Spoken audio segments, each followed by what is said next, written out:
Dans sa biographie de Charles Spurgeon, Fullerton a écrit « Avec son grand hémisphère de ciel, Essex, comme le Nazareth des temps anciens, se trouve près du flux du trafic mondial, mais en est déconnecté. » Et Spurgeon, en contact avec la vie de son temps, son éloignement d'elle, et sa vision ouverte du grand ciel ressemble à son pays natal. L'Essex est l'endroit où commence l'histoire de Charles Spurgeon, ici dans la petite ville de Kelvedon. Dans la maison derrière moi, John et Eliza Spurgeon ont accueilli leur premier enfant, Charles, le 19 juin 1834. Il était le premier de 17 enfants, bien que seulement 8 d'entre eux aient survécu à l'enfance. Les premières années de la vie de Spurgeon à Kelvedon ont été courtes. 10 mois après sa naissance, sa famille a déménagé à Colchester et 4 mois plus tard, le bébé de 16 mois est allé vivre avec ses grands-parents, James et Sarah à Stambourne. Pourquoi John et Eliza enverraient-ils leur petit enfant vivre avec leurs grands-parents ? La vérité est que nous ne savons pas, mais une chose que nous pouvons dire avec certitude est que même si cela nous semble étrange, c'était exactement ce que Dieu avait prévu pour Spurgeon. Car c'est ici que Dieu commencerait à attirer Charles vers lui. Frère Spurgeon, James, a été pasteur à la maison de réunion de Stambourne. C'était une grande congrégation depuis 1810.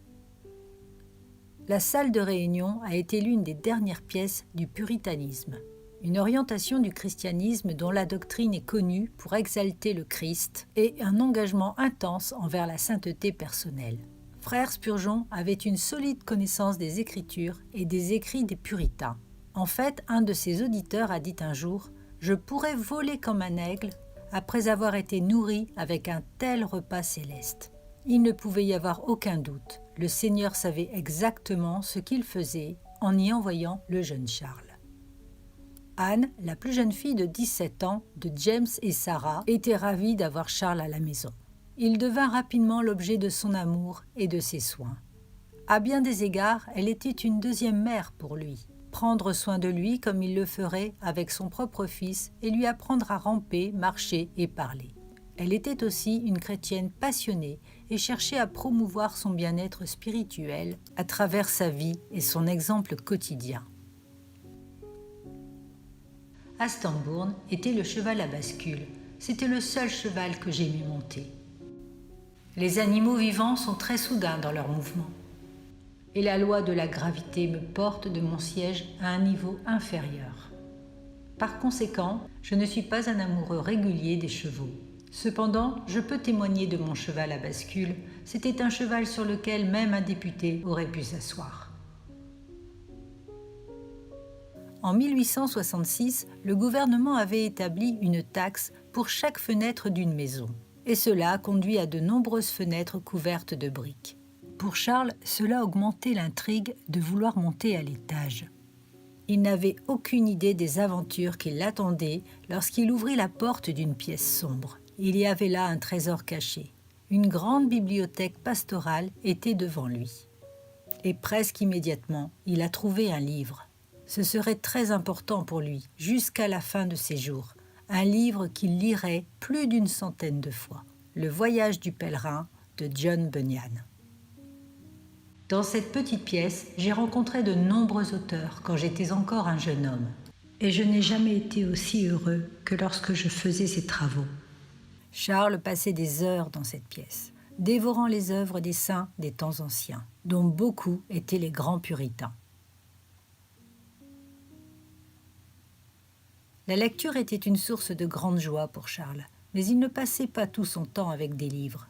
Tante Anne se souvient d'une conversation familiale au sujet d'un membre de l'Église, et cela causait à son grand-père une grande angoisse. Quand j'avais 16 ans à l'école, nous devions écrire. Je ne sais pas trop comment ça s'appelle, une étude sur quelqu'un dans l'histoire, donc j'ai décidé d'écrire sur mon arrière-grand-père. C'est alors que j'ai commencé à enquêter sur les histoires à son sujet dans les livres. Ceci est l'une des histoires que j'ai lues. Il s'agit d'un homme du nom de Rhodes qui a beaucoup bu et a causé une grande anxiété aux éleveurs. Alors il a dit « Nous allons tuer cet homme ». Et j'ai pensé « C'est un peu fort ». Alors il est allé au bar et quand il est revenu a dit « Je l'ai déjà tué ». Il se demandait ce qu'il avait fait à M. Rhodes. Rhodes est revenu et s'est excusé pour avoir bu et parce qu'il ne suivait pas correctement le Seigneur. Il était apparemment assis au bar, buvait une bière et fumait quand le garçon Charles est arrivé et a dit « Que fais-tu ici, Élie, assis avec les méchants? Et vous, un membre de l'Église, brisez le cœur de votre pasteur. J'ai honte de toi, je ne briserai pas le cœur de mon pasteur. » Furieux du comportement de Charles, Rhodes se dirigea vers le manoir. Cependant, en cours de route, sa colère a commencé à diminuer et il a commencé à réfléchir sérieusement à ses actions. Quand il est arrivé à la maison Spurgeon, il est allé avec un cœur repentant. Les différends ont été résolus et une bonne relation a été rétablie. Spurgeon aimait son séjour à Stambourne et surtout son grand-père. Je me souviens que lorsque j'ai quitté mon grand-père, avec qui j'avais été élevée depuis que j'étais un petit enfant, j'étais vraiment désolée de m'être séparée de lui. Ce fut la grande douleur de ma petite vie. Papy avait aussi l'air désolé et nous avons pleuré ensemble. Il ne savait pas quoi me dire, mais il m'a dit « Maintenant, petit, ce soir, quand la lune brille et que vous la regardez, n'oubliez pas que c'est la même lune que votre grand-père regardera. » Et pendant des années, enfant, j'aimais la lune, parce que je pensais que les yeux de mon grand-père et les miens en quelque sorte, ils étaient là, sur la lune.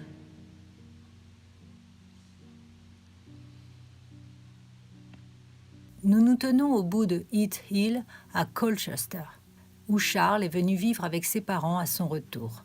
C'était la première fois qu'il était parmi ses frères et sœurs, et comme le frère aîné, il était le leader naturel déjà dans ces jeux ou la prédication d'une chair de paille. Mais Charles n'imaginait pas qu'il ne faudrait pas longtemps avant qu'il prêche l'évangile d'une vraie chair à des dizaines de milliers de personnes.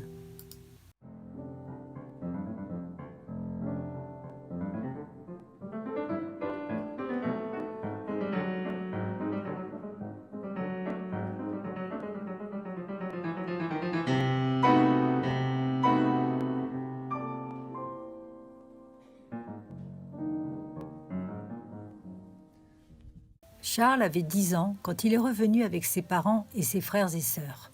Mais Stambourne continuerait de jouer un rôle important dans la vie de l'enfant. C'est ici, lors d'une visite à ses grands-parents, qu'il a rencontré Richard Knill. Il avait été un missionnaire en Inde et en Russie auprès de la Missionary Society of London. À cette époque, Knill prêchait dans diverses congrégations à travers l'Angleterre. En voyageant de ville en ville en tant que ministre itinérant, Knill est arrivé à Stambourne en 1844. En visitant les grands-parents de Spurgeon, Knill a rencontré le petit Charles. Il a été impressionné par la façon dont l'enfant a traité son discours et par son éloquence incomparable. Quelque chose, appelé ça l'intuition ou une suggestion intérieure du Saint-Esprit, lui a dit que cet enfant était spécial et pendant plusieurs jours, Knill a passé de nombreuses heures à prier avec le petit garçon et à s'occuper de lui. Nous sommes allés à Gazebo, à droite, et là, de la manière la plus tendre, il m'a parlé de l'amour de Jésus et de la bénédiction de lui faire confiance et de l'aimer dans notre enfance. Avec de nombreuses histoires, il m'a prêché Christ et m'a dit à quel point Dieu avait été bon avec lui. Puis il a prié pour que je puisse rencontrer le Seigneur et le servir. Il s'est agenouillé dans ce kiosque et a prié pour moi avec ses bras autour de mon cou. Il ne semblait pas heureux, à moins que je ne reste avec lui dans l'intervalle entre les services.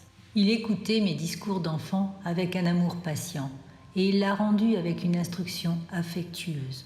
3 jours de suite, il m'a enseigné et a prié pour moi. Avant de partir, la famille s'est réunie pour la prière du matin, et pendant ce temps de prière, quelque chose d'inattendu s'est produit. Monsieur Knill m'a pris à genoux et a dit « Cet enfant prêchera un jour l'Évangile. » et prêchera à de grandes foules. Je suis convaincue qu'il prêchera dans la chapelle de Rowland Hill où je suis maintenant ministre. Il a parlé très solennellement et a appelé tous ceux qui étaient là pour être témoins de ce qu'il a dit. Nous ne savons pas ce qui a convaincu Richard Knill de parler de cette façon, mais ses paroles se sont réalisées. Spurgeon prêchait aux foules et prêchait dans la chapelle de Rowland Hill.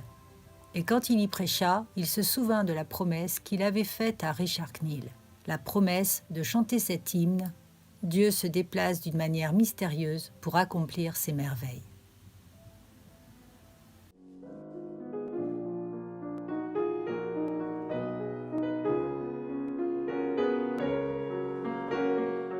Il était clair dès les premières années de Charles qu'il était un enfant exceptionnellement brillant. Il préférait les activités académiques au sport, principalement parce que, comme il l'a admis, il pouvait mieux gérer un livre qu'une balle ou une batte. À 14 ans, Charles a été envoyé à l'université de Saint-Augustine à Maidstone. Avant de partir pour la Newmarket Academy, Spurgeon considérerait son temps là-bas comme l'une des années les plus importantes de sa vie. Parmi les gens que je rencontrais à l'université, il y avait un pasteur. Un homme bon, comme l'appelait Spurgeon. Il le convaincrait de la nécessité du baptême des croyants. « Spurgeon, a-t-il dit, vous n'avez jamais été correctement baptisé. »« Aussi, monsieur, je l'ai été. Mon grand-père m'a baptisé dans une petite pièce. Et c'est un ministre, donc je sais qu'il a bien fait. Mais vous n'aviez ni foi ni repentance, et par conséquent, vous n'auriez pas dû recevoir le baptême. »« Pourquoi, monsieur? Cela n'a rien à voir. Tous les enfants doivent être baptisés. »« Comment tu sais cela? Le livre de prière commune ne dit-il pas que la foi et le repentir sont nécessaires avant le baptême? Il s'agit d'une doctrine de l'Écriture, et personne ne peut la nier. Maintenant, Charles, je vais vous donner jusqu'à la semaine prochaine pour découvrir si la Bible affirme que la foi et le repentir sont des conditions nécessaires avant le baptême. Spurgeon se sentait confiant de sa victoire à ce moment-là. Mais en fouillant sa mémoire et sa Bible, il s'est rendu compte qu'il avait été vaincu. Sa décision était prise. Je serai baptisé, car comme je l'ai dit par la suite à mon ami le pasteur, j'ai décidé à partir de ce moment-là que si jamais la grâce divine opérait un changement en moi, je serais baptisé, car, comme je l'ai dit par la suite à mon ami le pasteur, je ne devrais jamais être blâmé pour un baptême incorrect, car je n'avais rien à voir avec cela. L'erreur, le cas échéant, tomberait sur mes parents et grands-parents. Des années plus tard, Spurgeon retournerait à l'université. Là-bas, a-t-il dit, il ne pouvait s'empêcher de louer Dieu. Peu de temps après avoir quitté cette université, il m'a guidé vers la foi en Christ et vers le repos en lui. Et j'ai trouvé la vie éternelle. Et je ne pouvais que remercier Dieu d'avoir été dans cette école pendant 12 mois. Après un an à Saint-Augustine, Spurgeon est arrivé à Newmarket Academy. Il était un étudiant très talentueux et à l'âge de 15 ans, il est devenu ce qu'on appelle assistant d'enseignement ou huissier. Mais ce ne sont pas ses réalisations intellectuelles et académiques, ni même son emploi qui était le plus important à cette période. C'est à cette époque que le Seigneur a utilisé plusieurs personnes afin qu'ils aient un impact spirituel profond sur le jeune Charles. Et l'un des plus importants était un mentor très improbable, une cuisinière nommée Mary King. Elle avait une bonne âme et lisait le magazine Gospel Standard. J'aimais quelque chose de très doux, la doctrine calviniste bonne et forte. Mais je vivais fermement, tout comme je me nourrissais fermement. Plusieurs fois, nous avons passé en revue l'alliance de la grâce ensemble. Et nous avons parlé du choix personnel des saints, de l'union avec le Christ, de la persévérance finale et ce que la piété signifiait.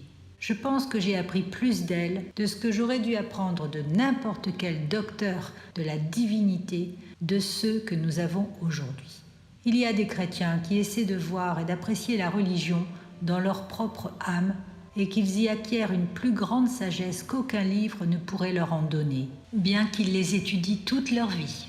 Le cuisinier de Newmarket était une femme pieuse, expérimentée, de qui j'ai appris beaucoup plus que ce que j'ai appris du pasteur de la chapelle où nous allions. L'instruction de Mary King a eu un impact profond sur le jeune Spurgeon, non seulement dans l'instant, mais dans toute sa théologie au fil des années. Il n'était pas converti à ce moment-là, bien qu'il ait commencé à s'impliquer dans la vie d'une église locale. Mais comme il a été instruit, la conviction du péché a commencé à faire pression sur lui, avec cette douleur et cette tristesse dans son âme. Spurgeon s'est rendu compte que le péché devait être payé.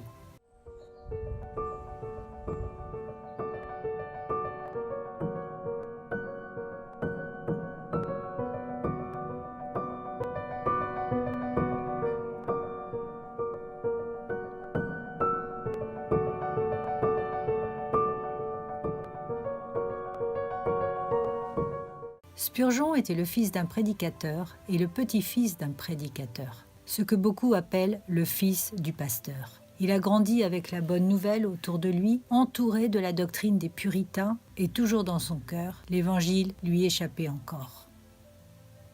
J'avais entendu parler du plan du salut par le sacrifice de Jésus depuis ma jeunesse, mais je n'en savais pas plus au fond de mon âme. Comme s'il était né et avait grandi comme hôtelier. La lumière était là, mais j'étais aveugle. C'était une nécessité que le Seigneur lui-même clarifie cette question pour moi. Le Seigneur, dans sa miséricorde, a clarifié cette question à Spurgeon. Pas à travers un grand événement, mais à travers un simple sermon.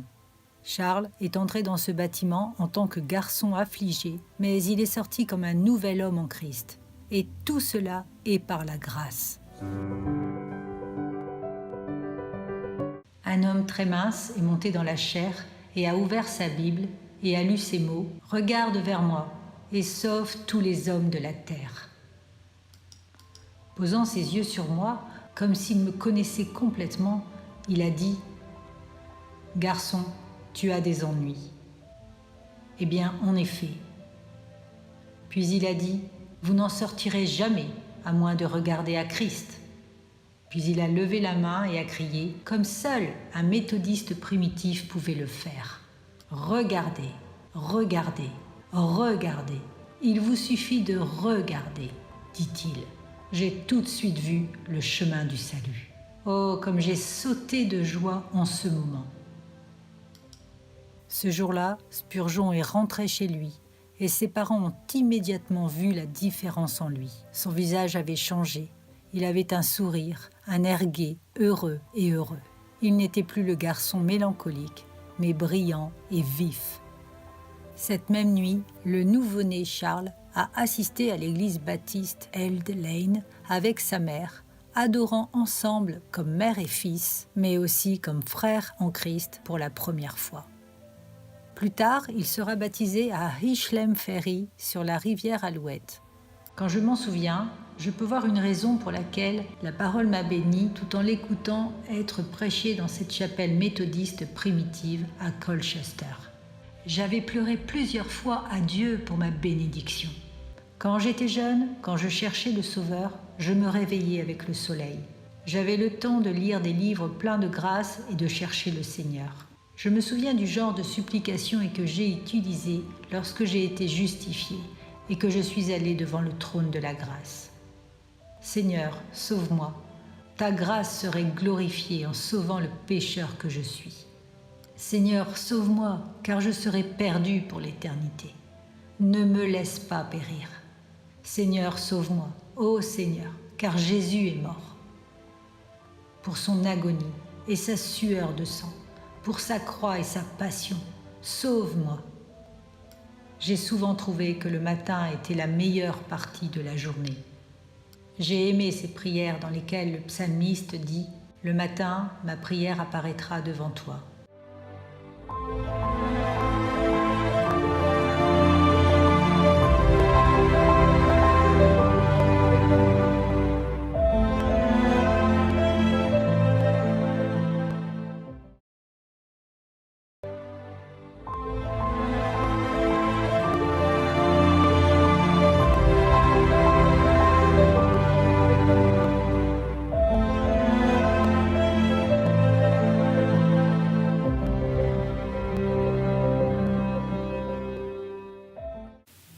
Il pourrait être difficile de rentrer dans le ministère pastoral, surtout si vous n'avez jamais eu vraiment de bons exemples et de bons mentors. La première fois que vous faites une visite à l'hôpital, la première fois que vous vous asseyez près d'un lit d'une personne mourante, les premières funérailles, peut-être les sermons que vous prêchez et les gens avec qui vous devez composer. Spurgeon lui-même n'a pas commencé à cet endroit. Son ministère n'a pas commencé par une grande fanfare publique. Il n'a pas commencé dans une méga-église et il n'a pas commencé par lire ses sermons à des milliers de personnes à travers le monde. Spurgeon a commencé de la même manière que la plupart d'entre nous, en apprenant des autres. Spurgeon a vraiment fait ses armes au ministère en distribuant des tracts. Il avait un désir pour l'évangile qui jaillissait en lui et il a distribué des tracts dans les rues et aux enfants et aux adultes de la communauté, cherchant à répandre l'évangile. Charles a déménagé à Cambridge au cours de l'été pour travailler comme assistant de M. Leading. Et pendant qu'il était là, il a vraiment été amené à prêcher son premier sermon. Leading a dit à Charles d'accompagner et d'encourager un autre jeune homme qui allait prêcher et qui était mal à l'aise pour le faire. Il avait en effet dit la même chose à l'autre jeune homme. Ils se présentèrent là-bas ensemble et quelqu'un d'entre eux devait prêcher. Charles s'est chargé de prêcher le sermon. C'était une toute petite église avec quelques dizaines de personnes qui étaient principalement plus âgées et qui sans doute avaient entendu de nombreux jeunes prédicateurs auparavant, mais ils furent frappés par le sermon que Spurgeon avait prêché. Mon texte devrait être « À vous donc qui croyez qu'il est précieux, et je ferai confiance au Seigneur pour ouvrir ma bouche en l'honneur de son cher Fils. » Cela semble être un grand risque et un précieux sérieux, mais en fonction de la puissance du Saint-Esprit, je voudrais au moins raconter l'histoire de la croix et ne pas permettre aux gens de rentrer chez eux sans un mot. Nous entrâmes dans la chambre basse de la chaumière, nous avons chanté, prié et lu les Écritures, et puis est venu mon premier sermon. Combien de temps cela a-t-il duré? Je ne me souviens plus maintenant. Ce n'était pas aussi difficile que je l'avais craint, et j'étais heureux de voir que j'allais vers une conclusion juste, jusqu'à la sortie du dernier hymne. Mais pour mon plus grand plaisir, je ne m'étais pas effondré ni arrêté au milieu. Je n'étais pas dépourvu d'idées et l'issue était en vue. J'ai conclu et pris le livre des cantiques, mais par étonnement, une voix âgée cria « Bénissez votre cher cœur. Quel âge avez-vous » La réponse très solennelle a été « Vous devez attendre la fin du service avant de vous renseigner. » Chantons maintenant. Nous avons chanté. Le jeune prédicateur a prononcé la bénédiction et puis un dialogue a commencé qui s'est poursuivi en un chaleureux discours amical à laquelle tout le monde semblait participer. « Quel âge avez-vous » était la question principale. « J'ai moins de 60 ans » était la réponse. « Oui, et moins de 16 ans » était la réplique de la vieille dame. Peu importe mon âge, penser au Seigneur Jésus et à sa préciosité était tout ce que je pouvais dire. À l'âge de 17 ans, il est devenu le pasteur d'une église de village à Waterbeach. Il a démissionné de son travail à l'école et a commencé à prêcher à l'âge de 17 ans. Il était connu comme le garçon prédicateur de Fagnes et immédiatement cette petite ville, petite congrégation en difficulté, a pris vie. Et le mot a commencé à se répandre que ce jeune prédicateur présentait un don bien au-delà de ses années et une capacité à délivrer la parole de Dieu avec puissance et créativité. Cela a permis de réveiller cette église. Cette petite église est passée de 40 membres à environ 450 et à bien des égards, ce fut une saison de découverte de soi pour lui-même où sa vocation s'est confirmée et il a commencé à réaliser, d'une manière personnelle peut-être, l'ampleur de ce que Dieu le positionnait à faire. C'était aussi un moment de décision en ce qui concerne la question de savoir s'il poursuivrait une éducation formelle. En tant que non-conformiste, il ne pouvait pas entrer à Cambridge. Et il a eu une entrevue bâclée avec Joseph Angus, le directeur du Stepney College, où Spurgeon est dans une pièce, Angus est dans l'autre. Le réceptionniste là-bas n'a pas relié les deux. Ils pensent tous les deux que l'autre est en retard, et ils partent tous les deux frustrés. Et cela dissuade Spurgeon de poursuivre une éducation formelle. Il réfléchit ensuite à cela, s'il doit ou non étudier, et il croit que le Seigneur lui parle à travers le verset de Jérémie 45:5. « Cherchez-vous de grandes choses pour vous-même? Ne les cherchez pas. » Et pour Spurgeon qui prend la décision de ne pas poursuivre ses études, à bien des égards, c'était une étape d'humilité, de ne pas chercher l'approbation de l'homme en ne poursuivant pas l'ordination formelle. Ne pas se soumettre à l'ordination formelle parce que cela ne se voit pas dans les Écritures. Il ne voulait pas d'une vie de doctorat honorifique en déclin, des diplômes officiels et des distinctions officielles de l'homme. C'est incroyable de voir comment quelque chose d'aussi simple qu'une lettre peut changer votre vie. Peut-être une lettre de cet homme ou de cette femme, peut-être une lettre vous offrant votre premier travail. Fin 1851, Charles reçut exactement une telle lettre. Il a été invité à venir prêcher à la New Park Street Chapel dans une partie de Londres. La chapelle avait été fondée 200 ans plus tôt par les baptistes de l'ère puritaine et avait vu les piliers de la foi comme Benjamin Keach, John Gill et John Ripon dans sa chair. Malgré sa gloire passée en 1853, la chapelle New Park Street était en déclin. En novembre 1853, Spurgeon prit la parole devant un Cambridge Sunday School Union. Il y avait là un homme, George Gould. Et M. Gould a perçu le don unique de Spurgeon. Il a été impressionné par sa puissance en chair et il a tendu la main à un monsieur nommé William Holney, un diacre à la chapelle New Park Street. Il savait qu'ils avaient besoin d'un prédicateur et c'était une église de grande réputation. Ils avaient eu des hommes comme Benjamin Keach et John Gill comme pasteurs et John Ripon pendant 63 ans juste avant les vacances. C'était une église d'une grande histoire, mais si elle pouvait accueillir environ 1200 personnes, la congrégation n'en comptait alors qu'environ 200. Ils invitent Spurgeon à venir prêcher. Spurgeon était si jeune et il pensait qu'il y avait une certaine confusion, que l'invitation était destinée à un autre homme du nom de Spurgeon. Néanmoins, il était clair que c'était lui qui devait prêcher. New Park Street Chapel était située sur le côté sud de la Tamise, une partie industrielle de la ville. Néanmoins, l'église a perçu qu'ils avaient du potentiel. Peut-être que chaque église en manque de pasteur a dit à un candidat qu'elle avait du potentiel. Mais ils ont perçu leur potentiel et ont invité Spurgeon à remplir la chaire.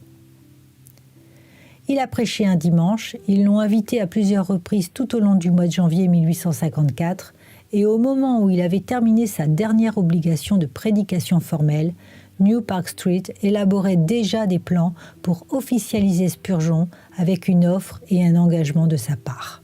Ils ont perçu, je suppose, qu'ils avaient devant eux un Michael Jordan, un prédicateur que l'on ne trouve qu'une fois dans une génération, un homme de talent unique, quel que soit son âge de seulement 19 ans. Ils devaient s'emparer de lui et qu'à travers lui, Dieu ferait de grandes choses. Et en effet, à travers lui, Dieu a fait de grandes choses dans cette église.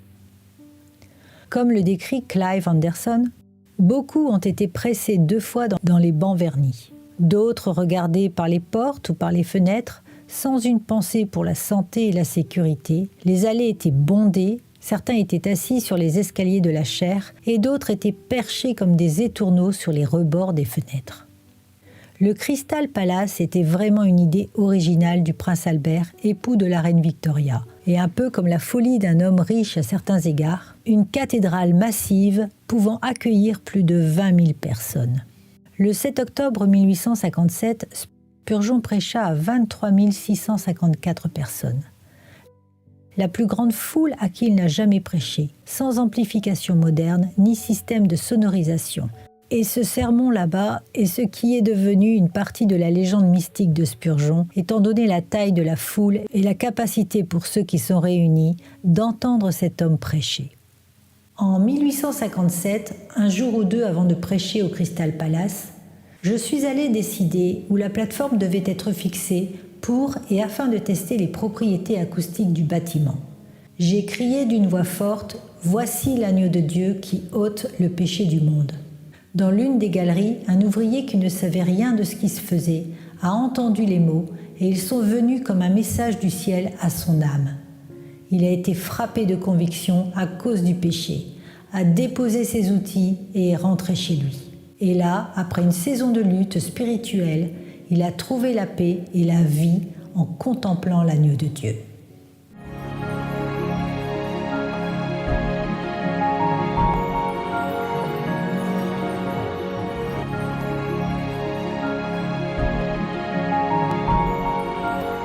Alors que le Seigneur travaillait à travers le ministère de Spurgeon, la congrégation de la chapelle New Park Street a commencé à ressentir le pincement. Les services du dimanche remplis signifiaient qu'il devait chercher ailleurs une autre location, au Surrey Gardens Music Hall. Mais là aussi, des milliers se pressaient d'entendre Spurgeon proclamer hardiment et clairement la vérité telle qu'elle est en Jésus. Mais quelque chose a dû changer, et donc en mars 1861, la congrégation s'installe dans le Metropolitan Tabernacle. 5000 places assises avec 1000 places debout. C'était la plus grande église de son époque. La foule enflammée de Spurgeon nécessitait un comité de construction et une campagne de construction. Et la construction du Metropolitan Tabernacle était l'une de ses réalisations emblématiques et est devenue en soi un grand sous-texte à son ministère. Il a beaucoup écrit pour solliciter des fonds et en a reçu largement, même bien au-delà de sa propre congrégation, parce que les gens ont perçu l'importance de ce qu'il se passait. Il a choisi le nom tabernacle dans la conception du bâtiment très intentionnellement. En choisissant le mot tabernacle, il voulait dire que toute la vie et le ministère devaient avoir un sens du temporaire, signifiant que notre ultime lieu de résidence, l'Église de Jésus-Christ, serait au ciel. Ainsi, il voulait reprendre la notion que cela est temporaire pour eux, mais aussi en choisir très clairement un design grec. Spurgeon disait qu'il y avait 2 langues qui ont finalement été bénies, l'hébreu et le grec. Il a dénoncé la langue romaine bâtarde. Il ne voulait pas d'un édifice gothique, mais il voulait un édifice grec. Et donc, il a conçu le tabernacle à la fois dans le nom et la conception elle-même pour venir avec une lourde signification religieuse spirituelle. En 1887, John D. Rockefeller et Augustus Strong se rendirent au tabernacle pour entendre prêcher Spurgeon. Et l'une des choses avec lesquelles les 2 hommes sont repartis est cette idée que le succès de Spurgeon dépendait de sa piété, sa foi et sa vie de prière. Ces 3 choses. Spurgeon n'a jamais cherché la vedette. Il n'a jamais recherché la célébrité ou la popularité. En fait, le contraire était vrai. Lorsque vous lisez certaines des prières des premiers sermons que Spurgeon a prêchés, vous avez le sentiment qu'il est totalement dépendant du Saint-Esprit et complètement indigne de l'appel auquel le Seigneur l'appelle. Il a résisté à cette dénomination qui a presque commencé autour de lui, appelée spurgeonisme.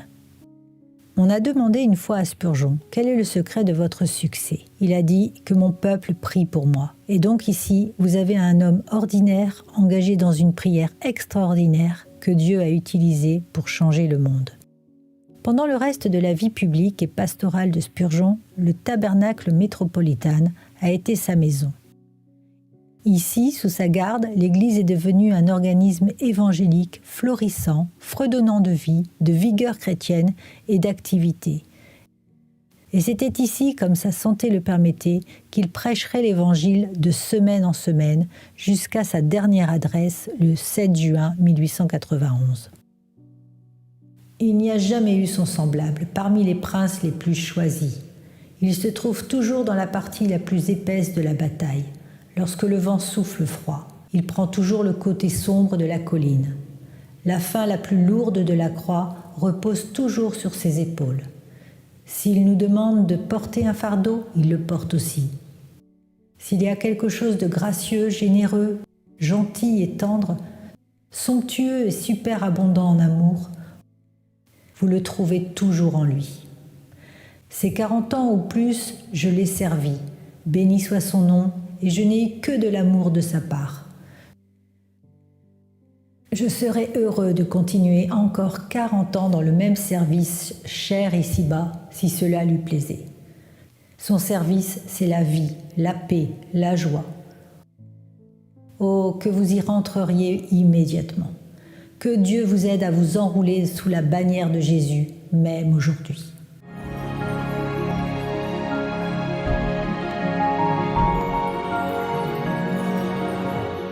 Certains disent que pour le meilleur ou pour le pire, la technologie a fait de chaque ministère local un ministère mondial. En ce moment, je pourrais écouter les sermons d'un homme comme John MacArthur sur mon téléphone, tout en suivant les tweets de Kevin D. Young ou en lisant un livre de R.C. Sproul. Je pourrais tout faire en même temps si je le souhaitais. Mais imaginez un homme ayant ce genre d'influence.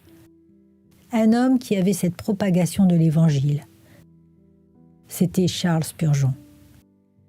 Spurgeon était principalement attaché à l'église locale, son attachement au tabernacle métropolitain était exemplaire.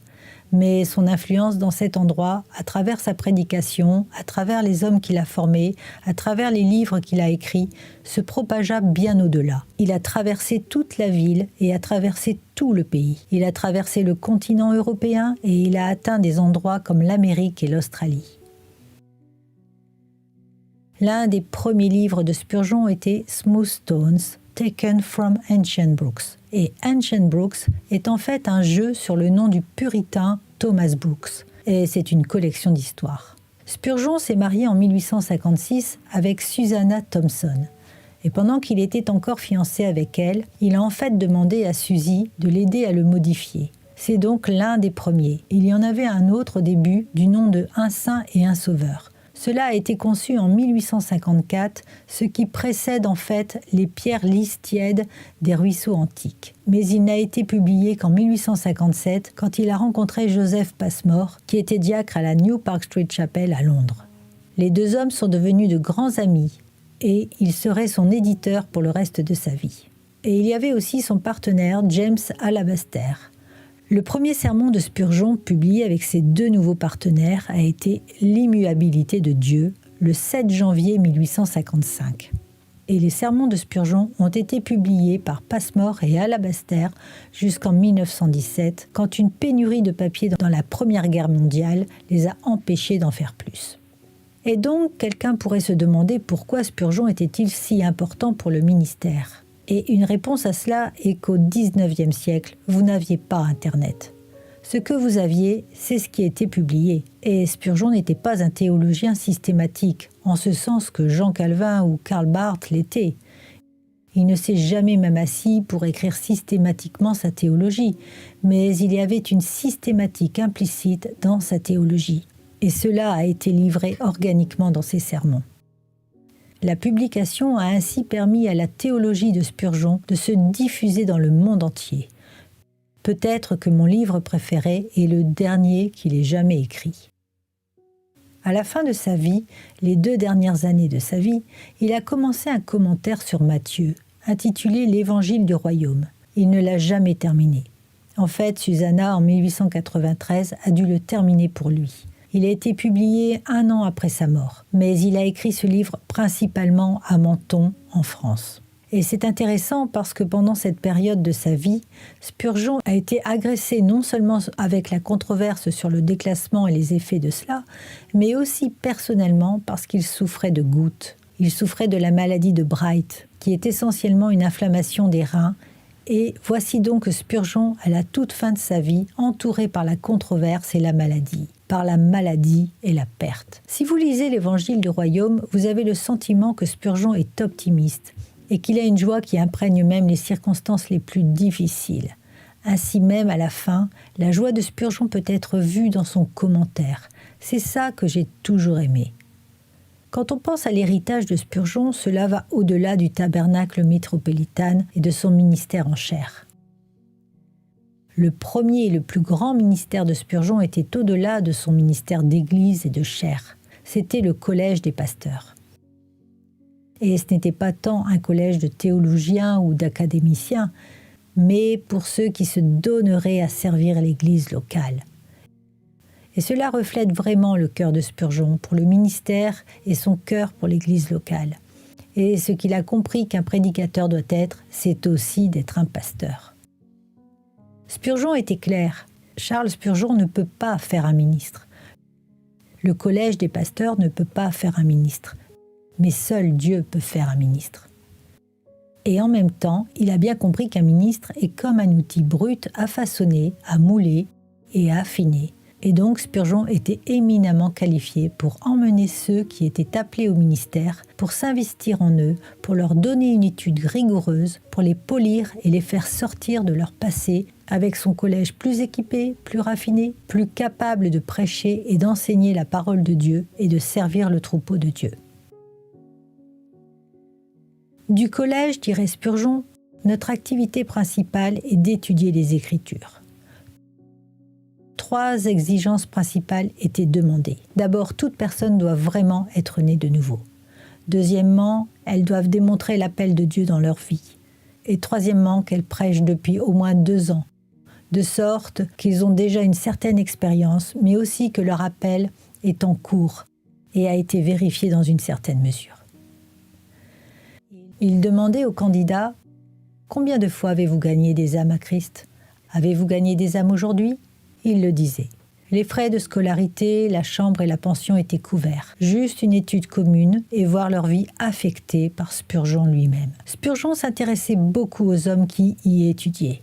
Il ne leur a pas seulement enseigné, mais il leur a également permis d'être à proximité de lui, et ils ont essentiellement compris quel ministère ils devaient être aussi. De tout ce que je voudrais dire, c'est « Mes frères, prêchez le Christ toujours et toujours plus ». Il est tout l'Évangile. Sa personne, ses bureaux et son travail doivent être notre seul grand thème compréhensif. Le monde doit être informé de son Sauveur et de la manière de l'atteindre. La justification par la foi devrait être beaucoup plus qu'elle ne l'est, le témoignage quotidien des chairs protestantes. Et si, avec cette vérité de maître, il devrait y avoir plus généralement associé les autres grandes doctrines de la grâce, mieux c'est pour notre Église et notre époque. Si avec le zèle des méthodistes nous pouvons prêcher la doctrine des puritains, un grand avenir nous attend. Le feu de Wesley et le carburant de Whitefield provoqueront une brûlure. Nous mettrons le feu à la forêt de l'erreur et réchaufferons l'âme même de cette terre froide. Nous ne sommes pas appelés à proclamer la philosophie et la métaphysique, mais le simple évangile. La chute de l'homme, son besoin d'une nouvelle naissance, le pardon par l'expiation et le salut par la foi. Ce sont notre hache de combat et nos armes de guerre. Nous avons assez à faire pour apprendre et enseigner ces grandes vérités et maudire le manque de savoir qui nous détournerait de notre mission ou cette ignorance délibérée qui nous paralyserait dans sa poursuite.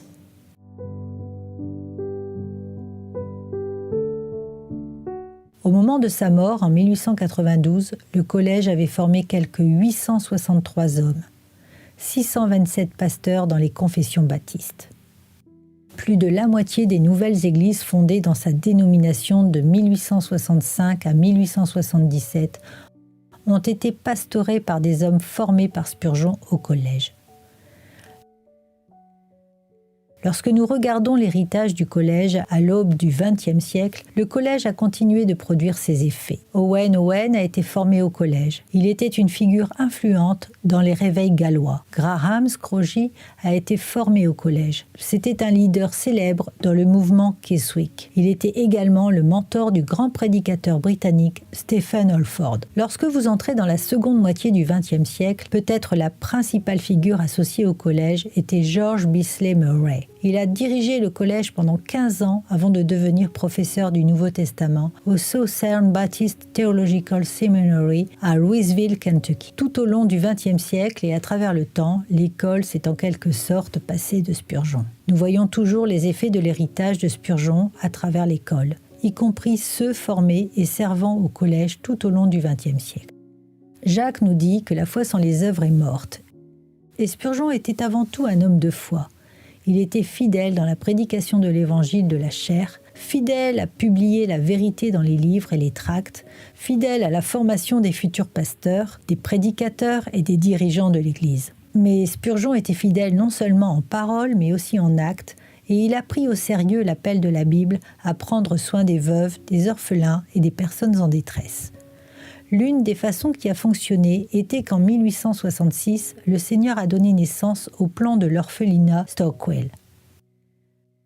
Et apparemment, quand il essayait de démarrer l'orphelinat, ils ont prié à ce sujet. Et ils ont reçu ce don de 20 000 livres de cette dame. Et ils pensaient que c'était une erreur, qu'elle n'avait pas vraiment l'intention de leur donner 20 000 livres sterling. Alors, ils ont organisé une entrevue avec elle et il est allé pour lui parler. Et il a dit « Maintenant, je suis ici pour vous parler. Merci beaucoup pour l'aimable don de 200 livres. » Et elle a dit « 200 livres ? Je pensais avoir mis 20 000 livres. »« Non, vous l'avez fait. Mais je ne voulais pas faire d'erreur et supposer que vous vouliez réellement donner 20 000 livres. J'ai donc pensé que vous auriez pu y mettre trop de zéros par accident. » Mais elle avait vraiment voulu donner 20 000 livres et c'est l'argent qu'ils ont utilisé pour fonder l'orphelinat. Il est posé très lourdement dans notre cœur de remuer nos amis pour sauver une partie de l'influence scolaire de nos adversaires hors de leurs mains. Nous avons trop abandonné nos enfants à l'ennemi. Si le clergé avait la capacité de les tenir, le méfait aurait pu être terrible. Comme ce sont nos écoles du dimanche qui ont neutralisé le mal dans une large mesure, mais il ne faut pas le laisser subsister. Un effort plus important devrait être fait pour multiplier nos externats et les rendre distinctement religieux en leur enseignant l'Évangile et en s'efforçant d'amener les enfants comme des enfants au Seigneur Jésus.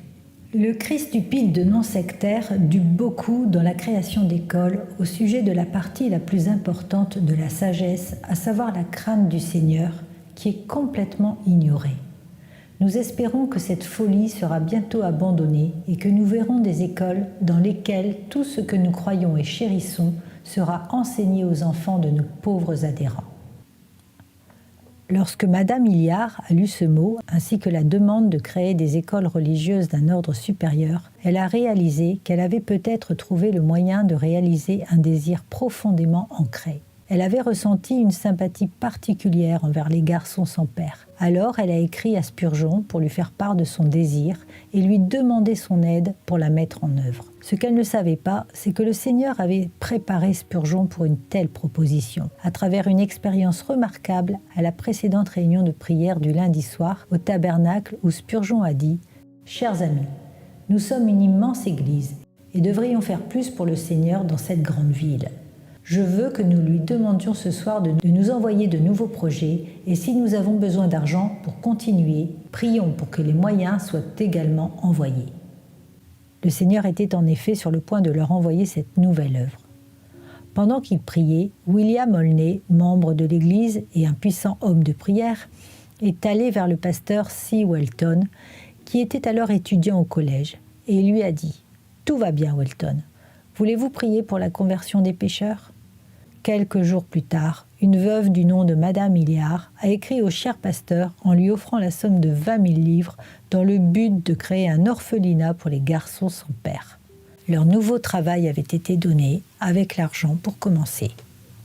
Et ainsi l'orphelinat Stockwell est né, et comme Welton était persuadé, il est né de la prière. En 1866, Spurgeon a ouvert l'orphelinat de Stockwell. Vraiment 2 facteurs l'ont poussé à le faire. Le premier était le besoin évident et apparent dans les années 1860 à Londres. Il y avait des enfants sans abri dans la rue. La pauvreté était endémique. Il n'y avait évidemment pas de loi sur le travail des enfants. Il y avait donc un besoin pressant, presque incontournable. Deuxièmement, c'était un voyage qu'il avait fait 2 ans auparavant pour visiter l'orphelinat de George Muller à Bristol en 1854. Spurgeon a dit de Muller « C'était un homme céleste ». Il a dit « Je n'avais jamais entendu un tel sermon de ma vie ». Et cela a inspiré Spurgeon à faire quelque chose pour les orphelins de son quartier.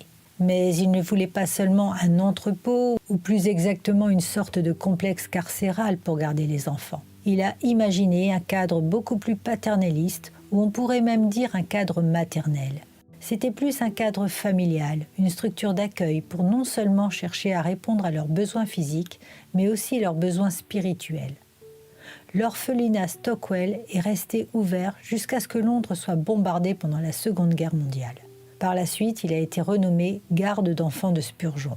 Et aujourd'hui, il est connu simplement comme Spurgeon, pour offrir protection et soutien à des milliers d'enfants vulnérables à travers le Royaume-Uni.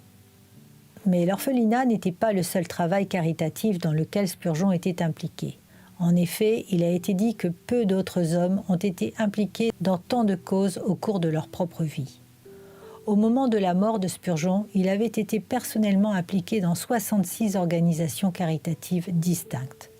Pas seulement les orphelinats que nous avons dit, mais même des choses comme la Surrey Street Mission, les écoles du dimanche, la Société des colporteurs et la distribution des tracts de l'Évangile à travers le pays. Mais le travail de Spurgeon ne pouvait pas se limiter à une seule ville ou même vers un pays. Il s'est propagé à travers le Royaume-Uni et sur le continent, partout où il y avait des pécheurs qui avaient besoin d'entendre parler du seul Sauveur.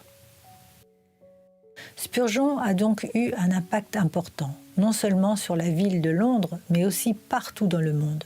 Son ministère a imprégné tous les coins du monde.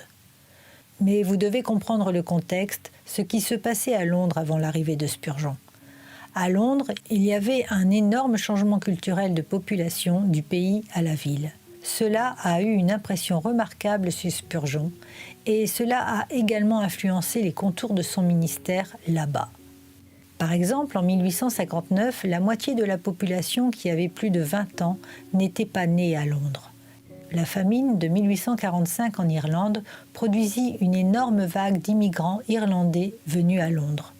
Et donc cette énorme augmentation de la population vers la ville, mélangée à cette révolution industrielle du temps de Spurgeon, était en pleine vapeur. Il a produit un Londres qui a été préparé pour Spurgeon. Spurgeon s'est lancé dans des opportunités ministérielles et il y avait beaucoup à trouver. L'épidémie de choléra en 1845 a provoqué une énorme maladie dans la région de Londres où Spurgeon était ministre. Spurgeon allait de porte en porte, de maison en maison, au service des malades et des mourants. Il est étonnant qu'il n'ait pas lui-même contacté le choléra lors de cette épidémie. C'était une époque où les conditions de vie à Londres étaient déplorables. Les mères jetaient leurs bébés dans la Tamise car elles ne pouvaient pas les nourrir. C'était une époque où Londres ne pouvait pas prendre soin des vivants et des morts. À Heenan Street Baptist Church, par exemple, vous pouvez aller à la porte d'entrée et voir les cadavres s'entassant sous le sol du sanctuaire entre les planches. Et donc, à bien des égards, Londres a été préparée pour un Spurgeon qui est lui-même venu du pays dans la ville quand il avait 19 ans. Il parlait dans une langue que la personne ordinaire pouvait comprendre.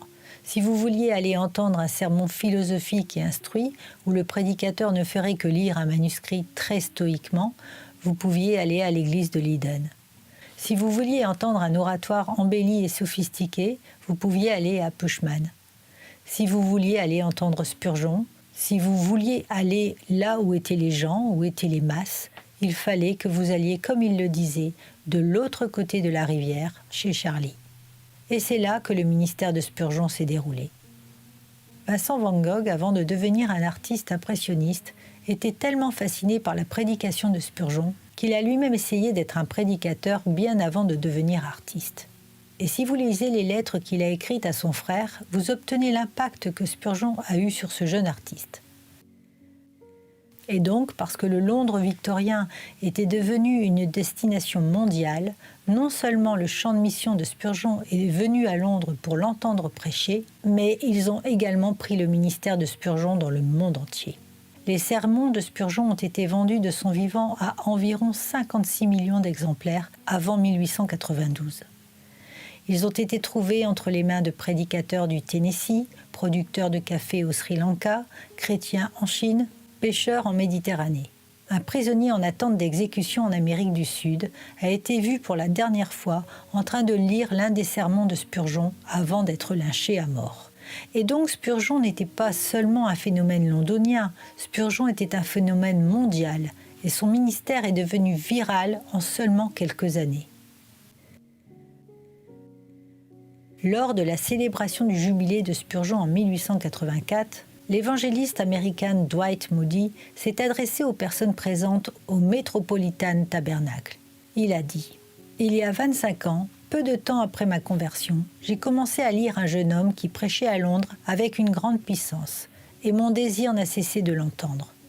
Tout ce que je pouvais obtenir sous forme imprimée, ce qui faisait référence à lui, je l'ai lu avec le plus grand intérêt. En 1867, j'ai traversé la mer. Quand je suis arrivé à Londres, le premier endroit où je me suis rendu était ce bâtiment. Quand je suis rentré en Amérique, quelqu'un m'a demandé de visiter les cathédrales. J'ai dit aux gens que je ne le ferais pas, car mon temps était consacré à entendre Spurgeon. » Donc, Moody et Charles Spurgeon ont eu une relation merveilleuse. Bien sûr, Moody lisait Spurgeon avant de rencontrer Spurgeon.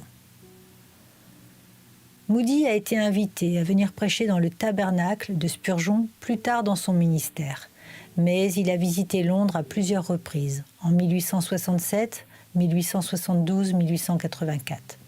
Toutes ces occasions ont été pour Spurgeon et Moody de mieux se connaître. Spurgeon a déclaré que Moody était le seul homme qu'il ait jamais rencontré qui pourrait prononcer le mot Mésopotamie en 2 syllabes, Metzptamia. Et à propos de Spurgeon, Moody a dit « Vous savez, monsieur, je sais que vous m'aimez, mais je vous assure que je vous aime 1000 fois plus. » Et donc, ils avaient une relation ludique, ils avaient une relation saine. En 1884, au service du témoignage du jubilé, Spurgeon a invité Moody à faire quelques commentaires et des remarques au tabernacle, ce qu'il fit. Et Moody a cité un poème amérindien et il a dit « La première ligne va comme ça, continue. La deuxième ligne va comme ça, continue. La troisième ligne va comme ceci, continue. Puis Moody a dit « Allez, monsieur Spurgeon, allez, cher frère. Que Dieu vous bénisse, vous vivrez pour toujours. » Et donc il lui dit en gros « Allez, mon frère, Dieu vous bénisse, vous ne mourrez jamais. » Et c'est intéressant que Moody ait vu Spurgeon de cette façon. Et vous pourriez même dire plutôt prophétiquement, car bien sûr, il parlait de façon eschatale, dans le sens où Spurgeon ne mourrait jamais. Mais il parle peut-être aussi de l'idée que les paroles de Spurgeon ont pris une vie propre.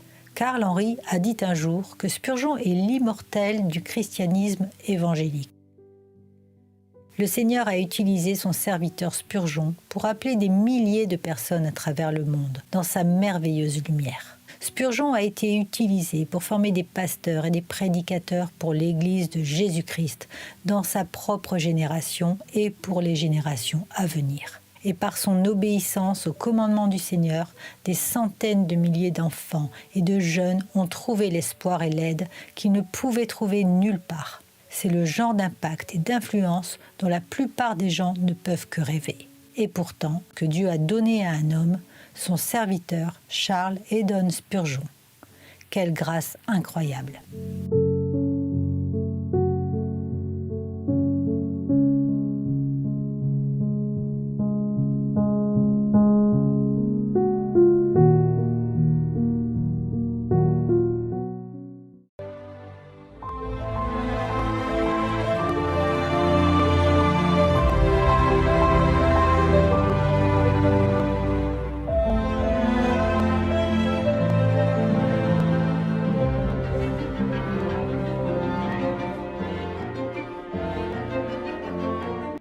Je ne suis pas sûre de vouloir savoir ce qui s'est passé dans l'esprit de ma femme lorsqu'elle m'a vue pour la première fois, debout dans la cage d'escalier d'un édifice en Amérique. Mais quand Susanna Thompson a vu Charles Spurgeon pour la première fois, Clive Anderson dit qu'elle n'en croyait pas ses yeux. Les rumeurs concernant cela dans le pays semblaient dire seulement la moitié de la vérité. Il se tenait là, grand comme la vie, audacieux comme le laiton, et aussi arrogante que possible en ce qui la concernait.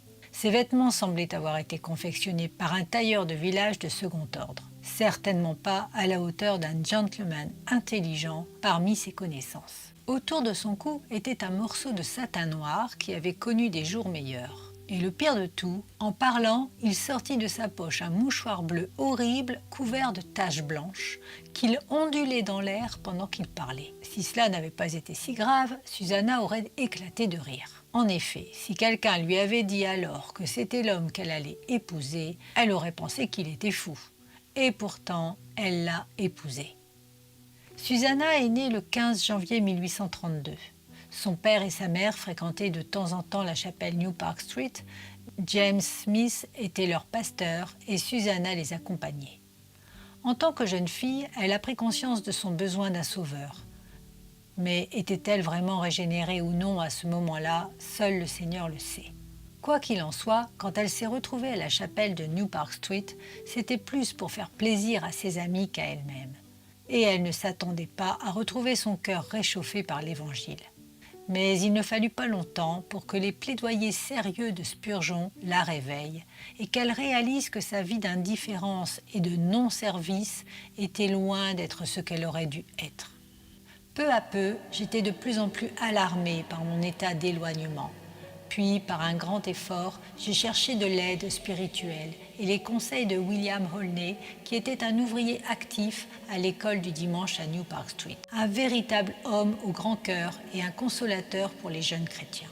Il a peut-être parlé de moi au nouveau pasteur, je ne peux pas dire. Mais un jour, j'ai été très surprise de recevoir de M. Spurgeon une copie illustrée du Voyage du pèlerin dans lequel il avait écrit l'inscription « Mademoiselle Thompson » avec des désirs pour sa progression dans le pèlerinage béni.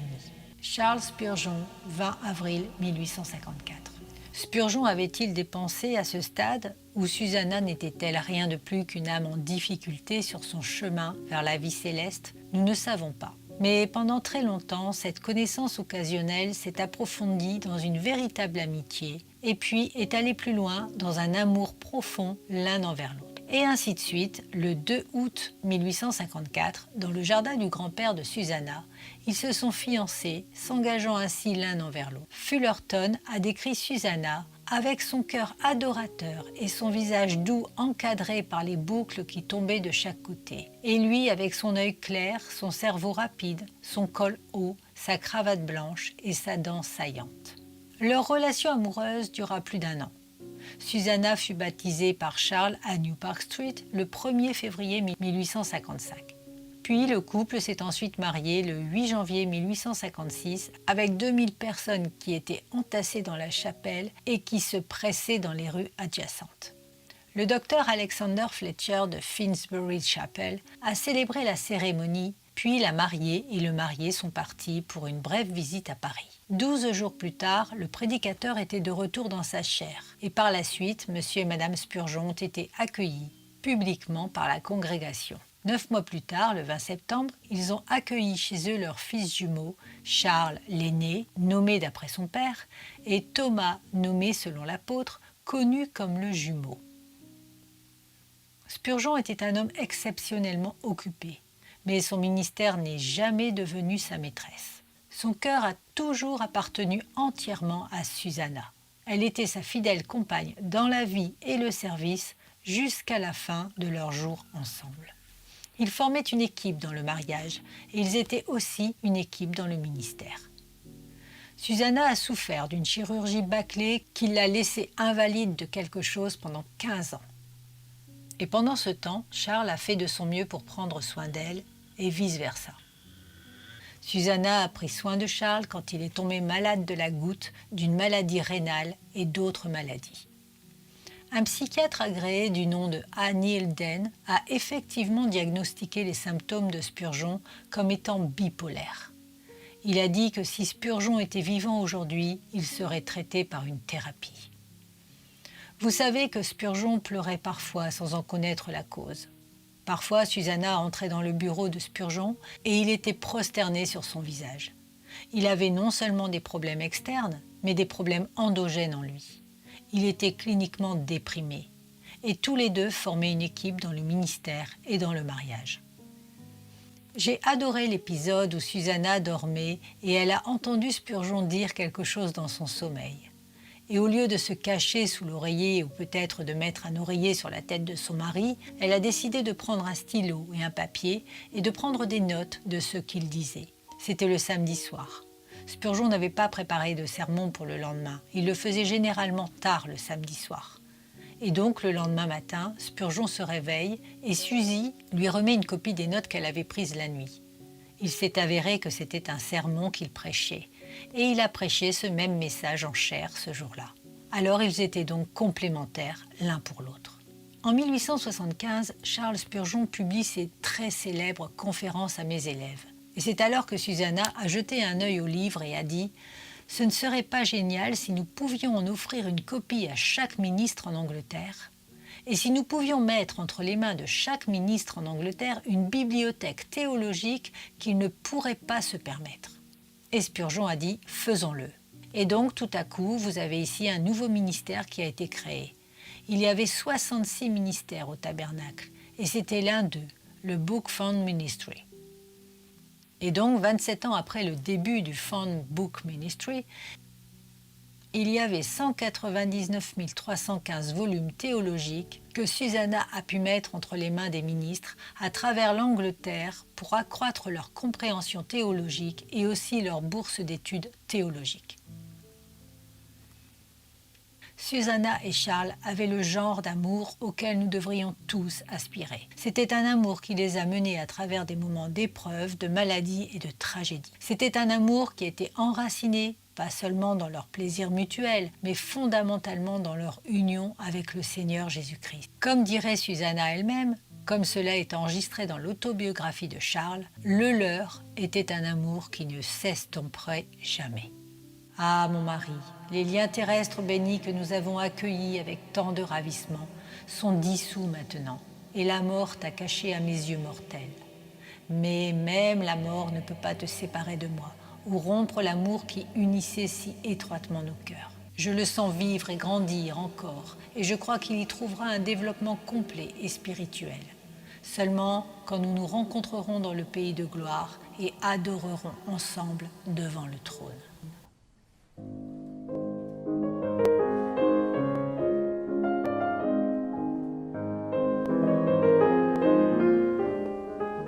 En plus de ses responsabilités en tant que mari ou père, fils et ami, il avait les devoirs du pastorat et de la prédication qui ne semblaient jamais avoir de fin et qui semblent souvent augmenter lorsque vous êtes en plus sous pression. Même trouver un jour de congé chaque semaine peut être une bataille. Spurgeon connaissait certainement cette bataille. Il avait très peu de temps pour ses passe-temps, à part l'entretien de son jardin. Susanna a dit qu'il aimait passer de longues journées à la campagne. C'était l'un de ses grands délices.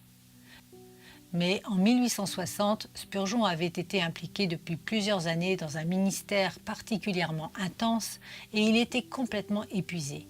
Il n'avait pas eu de repos depuis des années et le moment était venu pour lui de faire une pause convenable. Et à l'été 1860, en juin et juillet, il partit pour une tournée du continent pour voyager à travers la Belgique, l'Allemagne et la Suisse.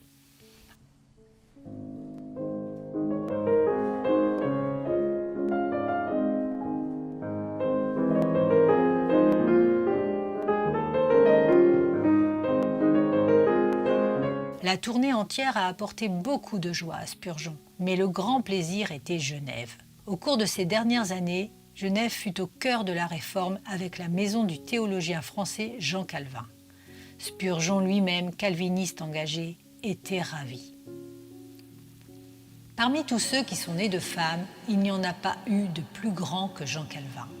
Aucun ancien avant lui n'a été son égal et aucun ancien n'a pu le rivaliser par la suite.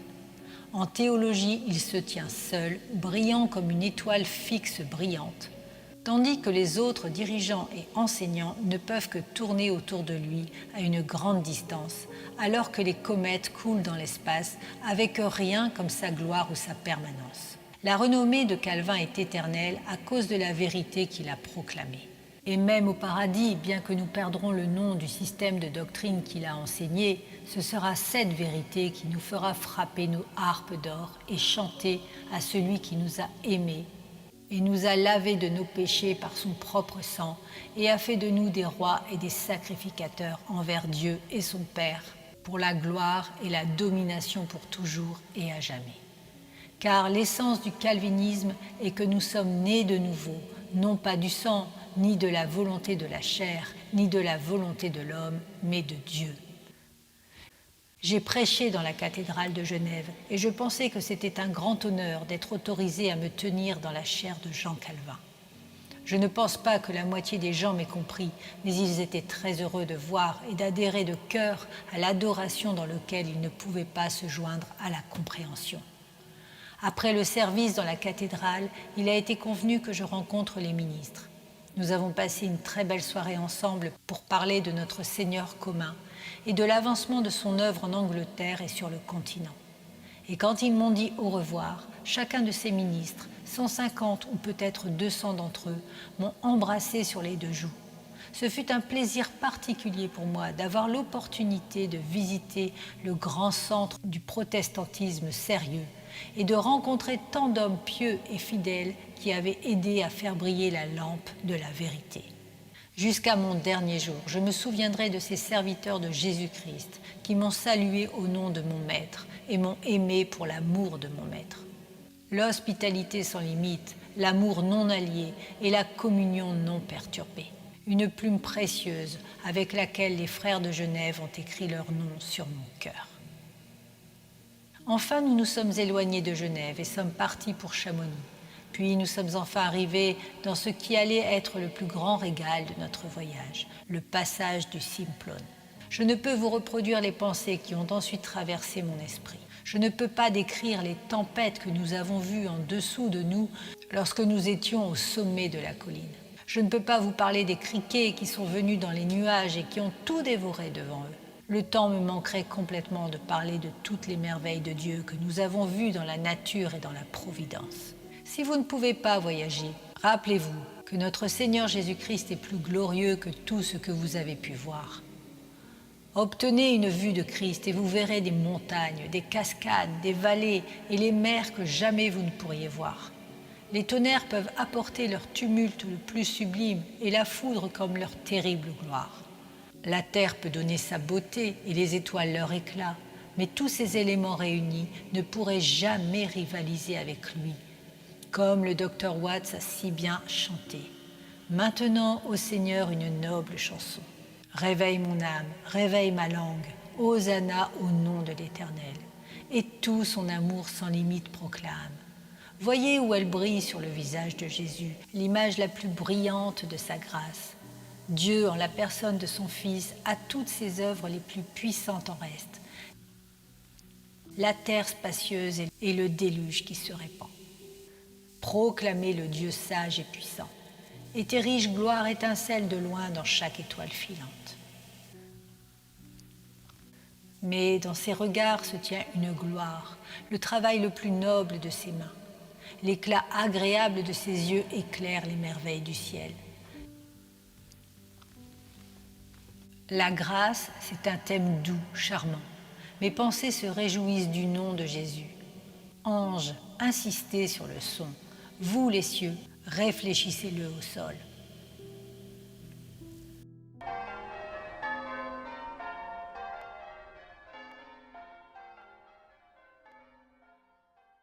La controverse n'est jamais un élément très heureux pour l'enfant de Dieu. Il préfère de loin être en communion avec son Seigneur que d'être engagé dans la défense de la foi ou dans l'attaque de l'erreur. Mais le soldat du Christ ne connaît aucun choix dans les commandements de son maître. Il peut penser qu'il vaut mieux pour lui s'allonger sur le lit de repos que de rester couvert de la sueur et de la poussière de la bataille. Mais en tant que soldat, il a appris à obéir. Et la règle de son obéissance n'est pas son confort personnel, mais le commandement absolu de son Seigneur. Le serviteur de Dieu doit s'efforcer de maintenir toute la vérité que son maître lui a révélée, parce qu'en tant que soldat chrétien, cela fait partie de son devoir. Mais en faisant cela, il accordera aux autres la liberté dont il jouit lui-même.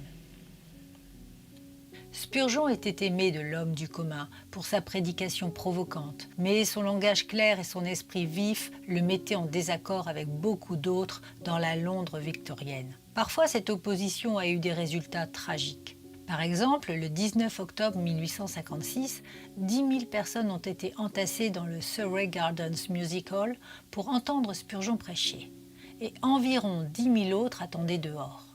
Peu de temps après le début des services, quelqu'un a crié au feu dans la salle comble. Une panique s'ensuivit, les gens se sont précipités vers les sorties et 7 personnes ont été piétinées à mort dans l'affolement. En conséquence, Spurgeon est tombé dans une profonde dépression. D'autres controverses ont été moins spectaculaires mais non moins déchirantes.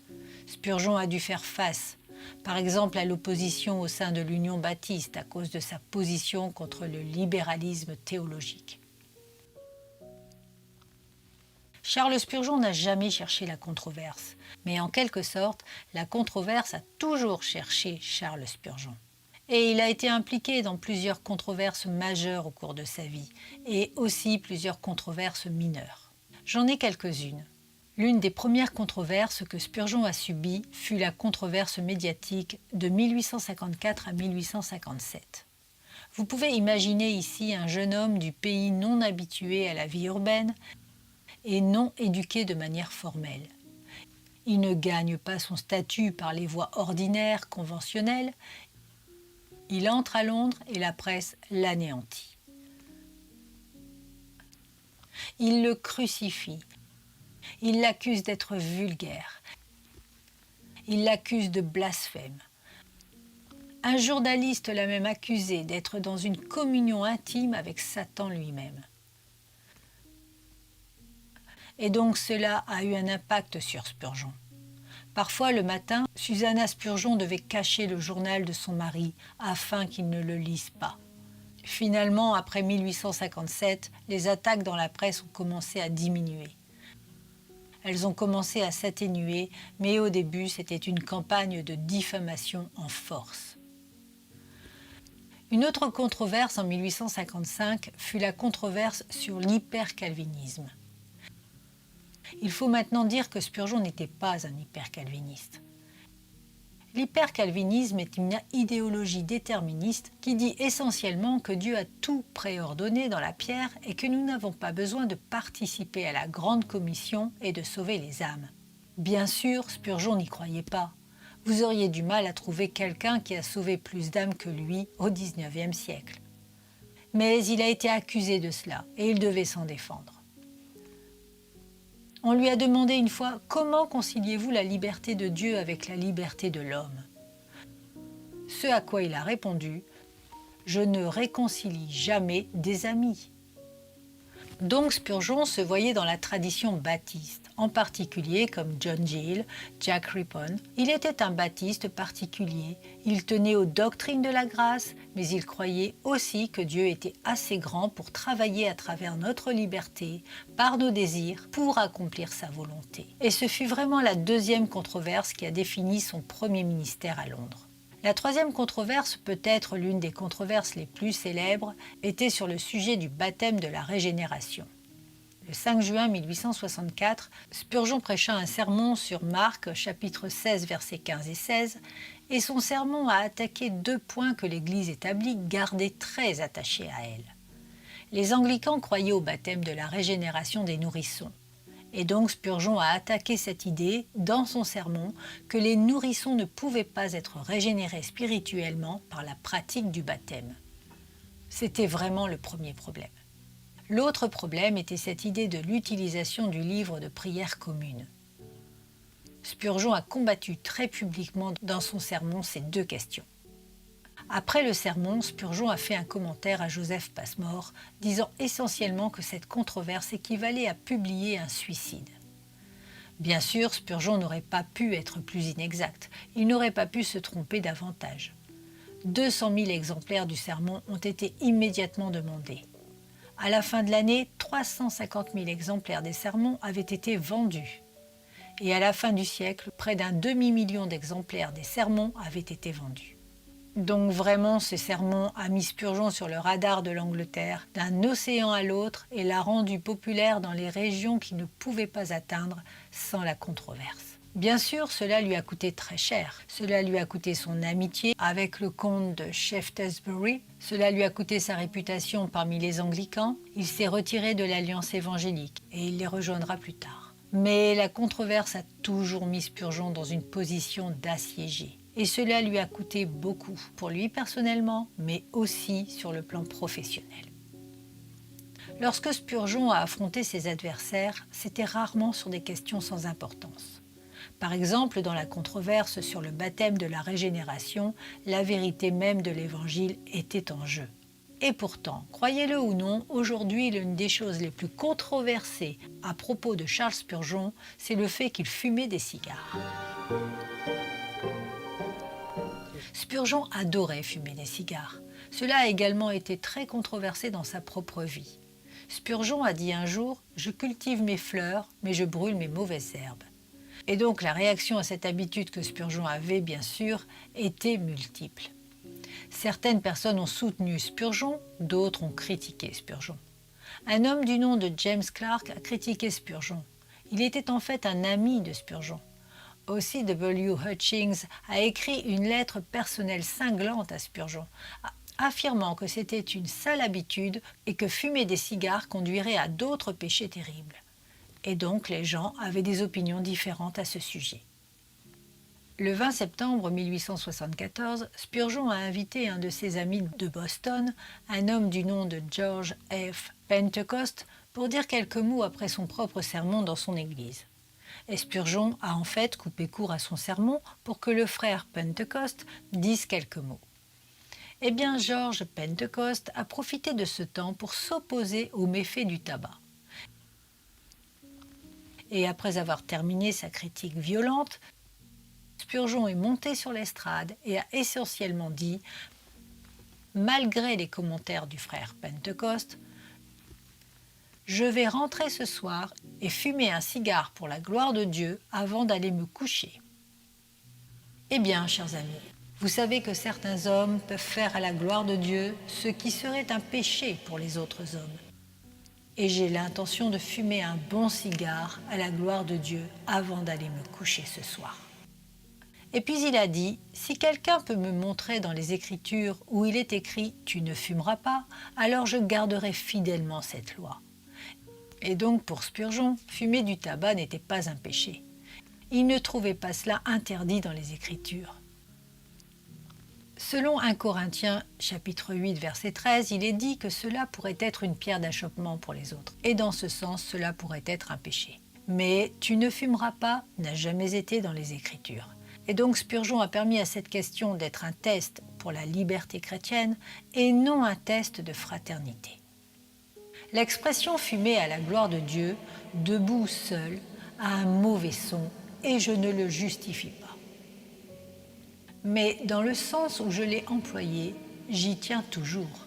Aucun chrétien ne devrait faire quoi que ce soit qui ne puisse glorifier Dieu. Et cela peut être fait selon l'Écriture, comme manger et boire et les actions courantes de la vie.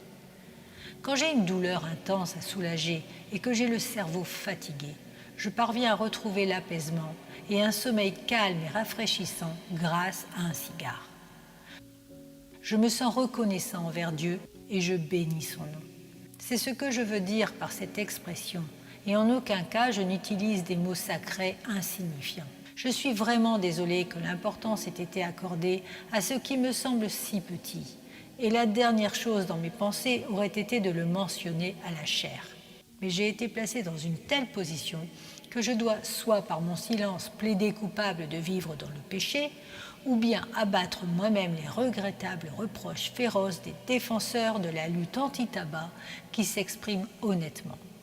J'ai choisi ce dernier, et bien que je sois maintenant la cible de ces dignes frères, je voudrais plutôt profiter de leurs critiques les plus sévères que de faire sournoisement ce que je ne pouvais pas justifier et gagner l'immunité de leurs critiques en soumettant docilement à être accusé de péché dans une action que ma conscience permet.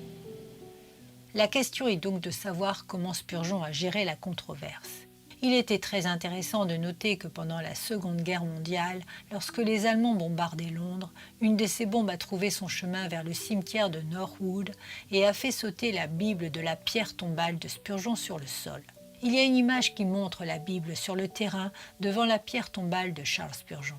Et c'est une si bonne image de ce que les Allemands avaient fait, non seulement dans la mort de Spurgeon, mais dans sa vie, au caractère sacré des Écritures et à la véracité des Écrits. Et c'était donc des questions comme celle-ci qui a lancé Spurgeon dans ces controverses. Spurgeon croyait qu'il y avait des problèmes dans la foi chrétienne et que certains devaient être un test de fraternité et d'autres ne pas être un test de fraternité. Et certaines de ces questions qui devaient être un test de fraternité pour Spurgeon étaient la déité du Christ, l'union hypostatique, l'intégrité de la Trinité, l'importance du péché. Ce genre de choses valait la peine d'être controversé pour Charles Spurgeon. Et sur ces questions, il ne bougerait pas même un pouce. Et donc Spurgeon se voyait comme debout dans une longue lignée de théologiens et de défenseur de la foi, remontant de Paul à Athanasius, à Luther et Calvin, Knot et les puritains. Et donc, pour vraiment comprendre la position de Spurgeon envers la controverse, vous devez comprendre qu'il participe à une tradition qui était plus âgée que lui, qui était plus grande que lui.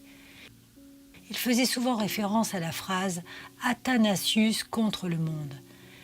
Et à bien des égards, on pourrait dire à propos de Spurgeon « Spurgeon contre le monde ». Cela est venu pour définir de nombreuses parties de son ministère. La controverse a eu un effet polémique sur la présentation de l'évangile de Spurgeon. Cela l'a mis dans une position d'assiégé. Et donc, il a été obligé de maintenir son intégrité. Ce qu'il a fait est, à mon avis, très bien fait dans la controverse de déclassement, en particulier entre sa correspondance avec Samuel Booth et d'autres. Mais il ne voulait pas abandonner ses convictions.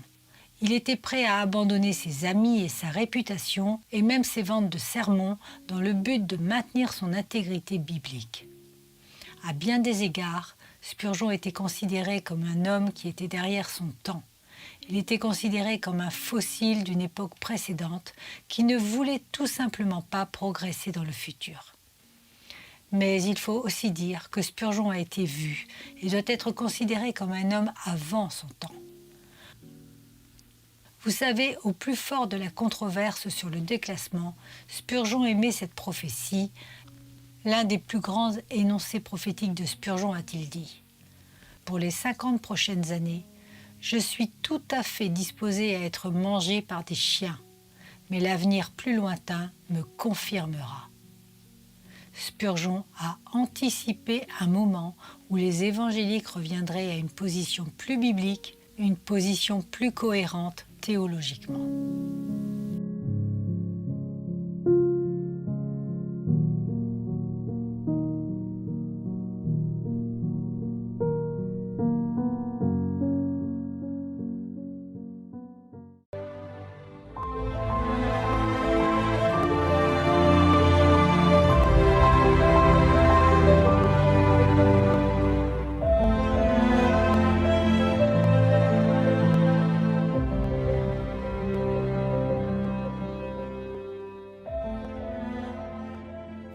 Le moment est venu pour les chrétiens de se remuer.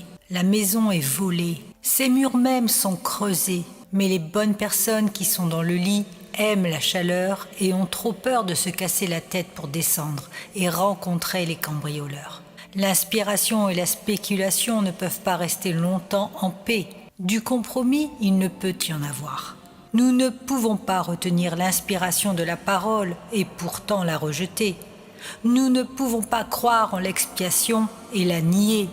Nous ne pouvons pas parler de la doctrine de la chute et pourtant parler de l'évolution de la vie spirituelle de la nature humaine. D'une manière ou d'une autre, nous devons y aller. La décision est la vertu du temps présent. Dans sa vie, comme nous l'avons déjà vu, Spurgeon n'était pas étranger à l'opposition ni même à la bataille. Mais il n'y avait vraiment rien à comparer avec ce que nous connaissons aujourd'hui comme la controverse sur la rétrogradation. Au milieu de ce combat contre le libéralisme théologique, Spurgeon a dit au revoir à l'un de ses élèves et a dit qu'il ne reverrait plus son visage parce que ce combat le tuait. Ça a été en effet, comme dirait l'un de ses biographes, le combat qui lui a coûté la vie.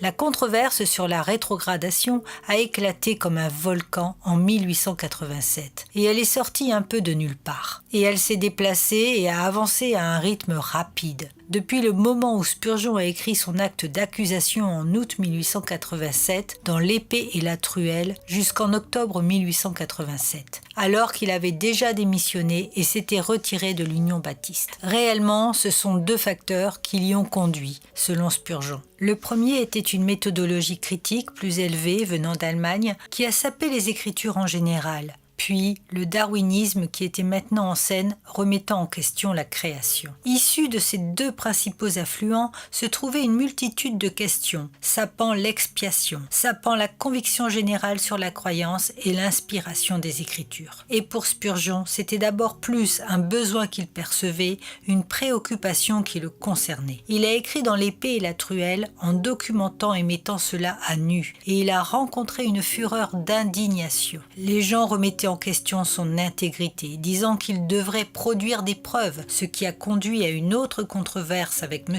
Booth, où Spurgeon a envoyé à Booth la documentation et les préoccupations spécifiques. Booth ne l'a jamais validé. Conduit au schisme avec son propre frère James, cela a créé une fissure majeure avec ceux qui avaient étudié au collège Spurgeon et catapulté Spurgeon lui-même dans une grande dépression, à tel point que Susanna a compris que cela l'avait conduit à sa première tombe.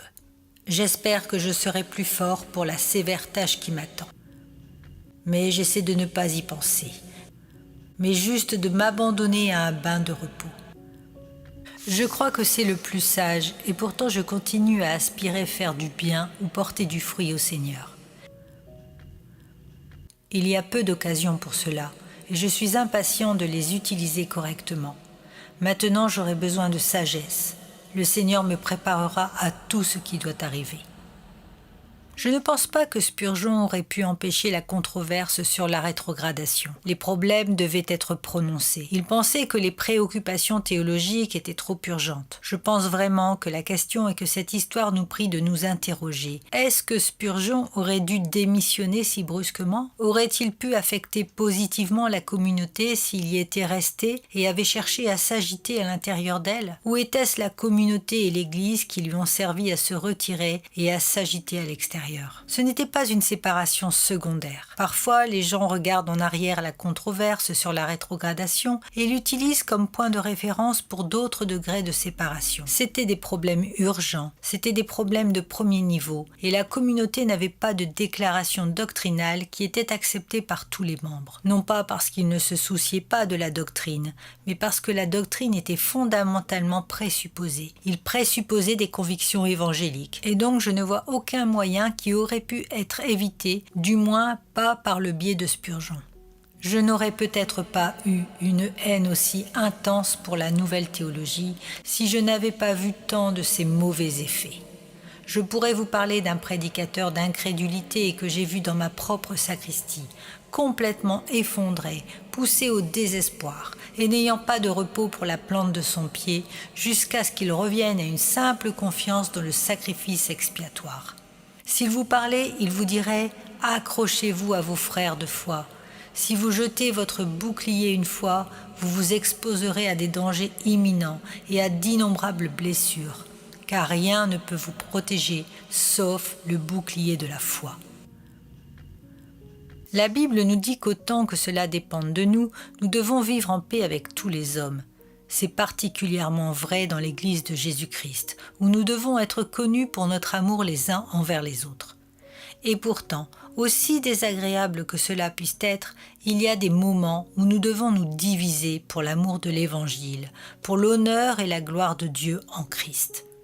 Spurgeon reste pour nous un bel exemple de courage et de clarté. Il a dit lui-même qu'il était prêt à être mangé par les chiens de sa propre génération, mais que des jours plus lointains le justifieraient. Et c'est le genre d'exemple dont nous avons encore besoin, d'un homme prêt à marcher sur le chemin de la fidélité, même quand c'était une route solitaire.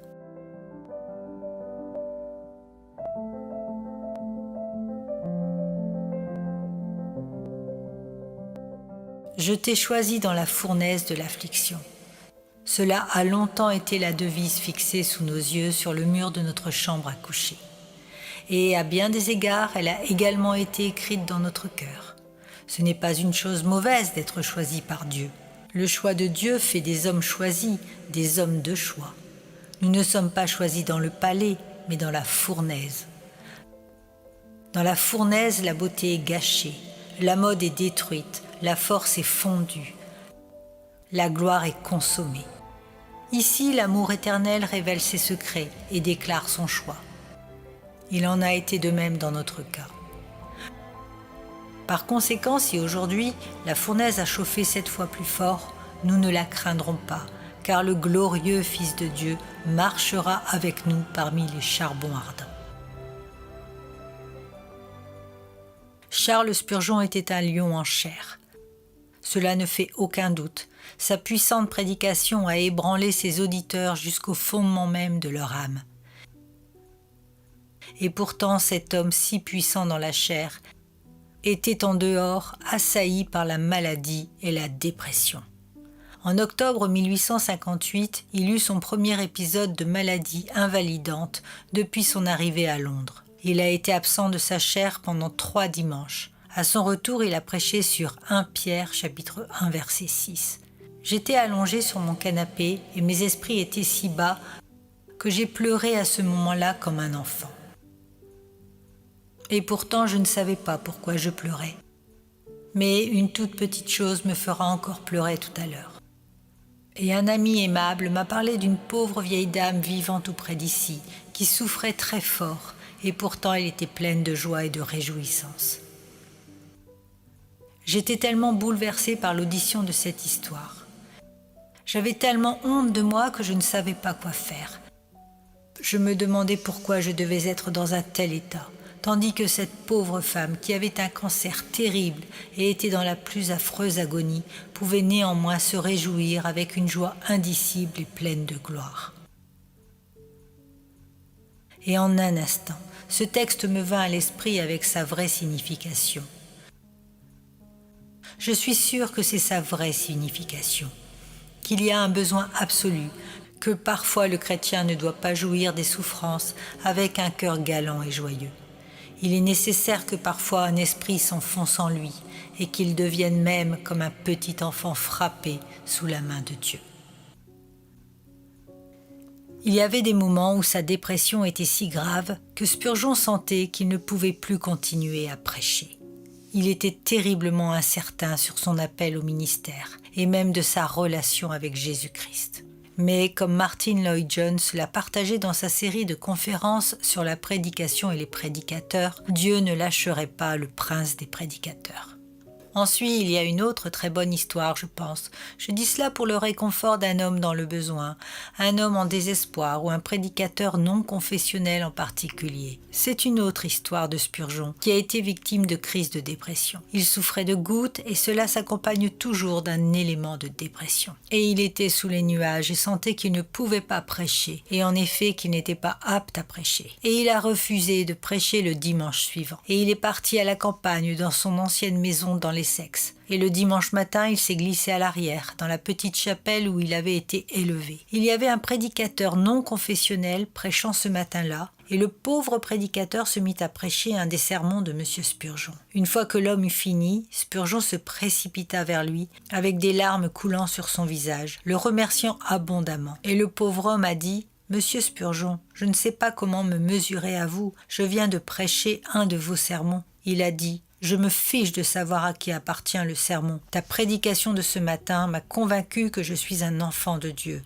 que je suis sauvé par grâce, que je suis appelé au ministère et je suis prêt à retourner prêcher à nouveau. » La dépression de Spurgeon était le résultat de ses nombreuses maladies. Mais dans le cas de sa goutte, il est possible qu'elle a été causée par son état psychologique. Il continuait à décrire sa dépression ou son découragement comme sa pire caractéristique. Il a d'ailleurs affirmé que le découragement n'est pas une vertu. « Je pense que c'est un vice, j'ai honte de moi-même pour y tomber, mais je suis sûr qu'il n'y a pas de remède pour cela, même une sainte foi en Dieu. » Néanmoins, sa dépression lui permettait de servir plus efficacement, comme il le reconnaissait lui-même. J'irai 100 fois dans les profondeurs pour encourager un esprit abattu. Il est bon pour moi d'avoir été affligé, pour que je sache comment dire une parole appropriée à quelqu'un qui est fatigué. Au cours de ces dernières années de ministère, la goutte et les accès de dépression de Spurgeon l'ont souvent rendu inapte, résultant ainsi d'une absence fréquente à la chaire. Pourtant, même en ces temps, Spurgeon a connu des périodes de productivité extraordinaires. Enfin, après 38 ans de ministère, Spurgeon a démissionné de son poste de pasteur du Metropolitan Tabernacle le 7 juin 1891. Au fur et à mesure que sa maladie progressait, il se retira à Menton, en France. Dans les années précédentes, Spurgeon se rendait souvent ici pour se reposer et se rétablir, en particulier pendant les périodes de dépression. Même en convalescence, il trouvait que c'était un champ fertile pour un ministère fructueux. C'est ici qu'il vivrait ses derniers mois. Même à cette époque, son cœur était toujours avec sa congrégation. Le 9 août, une lettre écrite par Spurgeon lui-même a été lue au peuple. Le nom du Seigneur soit loué pour les prières aimantes de son peuple. Grâce à ces prières, ma vie se prolonge. Je me sens très humble et très reconnaissant. J'ai fait l'objet d'un si grand amour et d'un si merveilleux élan de prière. Je n'ai pas la force de dire plus. Que le nom du Seigneur soit glorifié. Bien à vous. Charles Spurgeon. Spurgeon entra dans le repos du Seigneur le 31 janvier 1892. Sa femme, Susanna, a envoyé un message simple mais réconfortant à son fils Tom. « Père céleste, mère résignée. Dans le numéro commémoratif de l'épée et de la truelle, après la mort de Spurgeon, ils ont décrit ses funérailles de cette manière. Alors que nous nous rassemblions autour d'une tombe, une petite tache du ciel bleu est apparue juste au-dessus de nos têtes, comme pour nous rappeler la gloire de la terre d'en haut. Et pendant que M. Brown parlait, une colombe a volé du tabernacle et s'est dirigée vers le tombeau. Et tournant dans son vol au-dessus de la foule, elle semblait presque s'arrêter. Dans les temps anciens, cela aurait été un présage. Pour nous, cela ne parlait que de paix. Au fur et à mesure que le service progressait, un petit rouge-gorge versa sa note limpide tout le temps à partir d'une pierre tombale voisine. Le rouge-gorge faisait de la musique appropriée, légendaire, comme celui d'un manteau cramoisi après avoir cueilli une épine sur le front saignant du Sauveur. Eh bien, nous croyons ce que nous avons chanté sur la tombe, la vérité que M. Spurgeon a prêchée pendant sa vie et a défendue jusqu'à la mort. Cher agneau mourant, ton sang précieux ne perdra jamais sa puissance, jusqu'à ce que toute l'Église de Dieu rachetée soit sauvée pour ne plus pécher. Beaucoup ont fait remarquer que l'ensemble des services commémoratifs, uniques comme ils étaient, se caractérisaient par une simplicité et une cordialité complètement en harmonie avec toute la vie du pasteur bien-aimé. Et c'était encore plus significatif lorsque le cercueil en olivier a été abaissé dans la voûte, pas même le nom du prédicateur glorifié n'était visible. C'était exactement comme il l'aurait souhaité. Il n'y avait rien d'autre à voir que le texte au pied de la Bible ouverte. Bien sûr, la Bible n'a pas été enterrée, elle n'est pas morte. Elle est la vie et demeure à jamais. Et qui sait si cela ne prouve pas plus que jamais le moyen de faire revivre les morts, maintenant que lui qui l'aimait plus cher que sa vie ne peut plus proclamer ses vérités bénies avec la voix vivante que Dieu lui accorde. Bien que Spurgeon ait terminé sa course et se tient maintenant en présence de son grand Dieu et Sauveur, il y a une raison très réelle pour laquelle son ministère n'est pas terminé. Comme d'autres l'ont dit, du tombeau il continue de proclamer le même évangile qu'il a proclamé dans sa vie ici sur terre. Un évangile de l'amour rédempteur de Dieu, un évangile de Jésus-Christ, l'agneau de Dieu qui est mort pour les pécheurs. L'évangile qu'il a prononcé depuis la chair est l'évangile qui résonne encore dans les pages de ses livres et qui fait écho à l'histoire de sa vie. Nombreux sont ceux qui n'ont jamais eu l'occasion de l'entendre prêcher cet évangile depuis la chair et qui voudraient, pour ainsi dire, entendre ces vérités de la tombe et de la gloire et apprendre à connaître le Christ que Spurgeon a proclamé si fidèlement et sans crainte.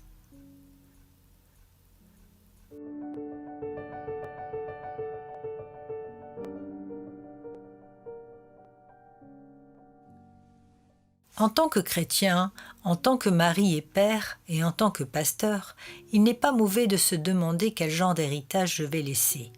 Quel personnage vais-je laisser derrière moi? Quel effet aurais-je eu sur ma femme et sur mes enfants? Qu'en est-il des saints auprès desquels j'ai servi et les autres personnes à qui j'ai prêché? Nous devons également poser ces questions à propos de Charles Spurgeon. En tant qu'homme, quelle empreinte a-t-il laissée sur le monde qui l'entoure? En tant que mari et père, qu'a-t-il transmis à ceux qui l'ont suivi? Et que dire de l'Église, où il a si fidèlement servi? Quel est l'héritage de Spurgeon? Un an après la mort de Spurgeon, le fils de Charles, Thomas a succédé à son père comme pasteur du Metropolitan Tabernacle, où il a lui-même servi fidèlement pendant 15 ans et a été succédé par un certain nombre de ministres pieux, même jusqu'à ce jour. L'autre fils, Charles, était aussi un prédicateur, et il fut fidèle à son tour en apportant l'Évangile partout où le Seigneur l'envoyait. Donc, en ce qui concerne l'héritage de Spurgeon, une chose qui m'a toujours impressionné est cette tension qui se dédoublait chez Spurgeon, même depuis le début de son ministère, entre faire et être. La plupart des gens connaissent l'histoire de la conversion de Spurgeon à Colchester. Spurgeon essaie d'aller à l'église, il est pris dans une tempête de neige, il perd son chemin, il tombe dans une église méthodiste primitive sur Artillery Street. Et c'est là que même le pasteur de cette église méthodiste primitive a été recouvert de neige. Et donc un cordonnier ou un tailleur ou quoi qu'il soit prend la chair sans aucune instruction et au mieux de ses capacités. Il prêche à partir d'Ésaïe 45, 22. « Regardez-moi et soyez sauvés tous les extrémités de la terre. » Spurgeon raconte plus tard qu'il ne pouvait plus détourner son regard. Et donc cette insistance chez Spurgeon à faire et à regarder l'a suivi tout au long de son ministère, même après son expérience de conversion. Il s'est lancé dans des activités ministérielles. Il a commencé à distribuer des tracts, il devait juste faire quelque chose pour Christ. Il dira plus tard « Quand nos vies doivent enfin être écrites, Dieu accorde qu'il enregistre non seulement nos paroles, mais aussi nos actions. » Donc Spurgeon a fait beaucoup. Il était président d'université, il était pasteur, il était abolitionniste, il était un avocat social, il était un auteur. Et donc Spurgeon a fait beaucoup de choses dans sa vie. Mais ce qui est moins connu, c'est là où Spurgeon est allé à l'église, ce soir-là et particulièrement ce qu'il entendit le 6 janvier 1850 dans la nuit. Ce soir-là, il est allé à l'église baptiste d'Eld Lane et il a entendu Robert Langford prêcher un sermon sur Éphésiens 1,6, sur la façon dont Dieu nous a accordé sa grâce dans son bien-aimé. Et c'est donc cette idée d'être en Dieu, pas seulement de faire pour Dieu, mais d'être en Dieu. Et cette tension est très intéressante à suivre, cette tension dans la vie de Spurgeon entre faire et être. Le ministère de Spurgeon oscille entre Ésaïe et Éphésiens. Et là, à bien des égards, c'est un héritage qu'il laisse à l'Église. Il nous lance non seulement le défi de faire quelque chose pour Jésus-Christ, mais il nous donne aussi l'assurance que Jésus-Christ a fait quelque chose pour nous. Et c'est donc un grand héritage qu'il a laissé à l'Église et un grand défi pour nous. Un autre héritage qu'il a laissé est l'idée de vocation. Dans la Réforme, les deux doctrines populaires étaient la justification, l'idée d'être rétabli avec Dieu par Christ, et la sanctification, le concept dans lequel nous sommes rendus saints à travers l'œuvre de conviction du Saint-Esprit dans nos vies. Spurgeon récupéra la troisième doctrine oubliée de la Réforme. Telle est la doctrine de vocation. L'idée que Dieu appelle chacun de nous, pas seulement des prédicateurs, pas seulement des évangélistes, pas seulement des missionnaires, mais les ouvriers d'usine et ceux qui travaillent dans les affaires, le commerce et le cinéma. Il appelle chacun de nous à être des ministres, et c'est une façon dont Spurgeon a fait appel à la classe ouvrière ordinaire de Londres et les a vraiment équipés pour amener l'Évangile dans leur propre voie de ministère. L'héritage de Spurgeon est sans doute multiforme, multidimensionnel, mais je pense que vous devez comprendre que tout cela découle de sa chair.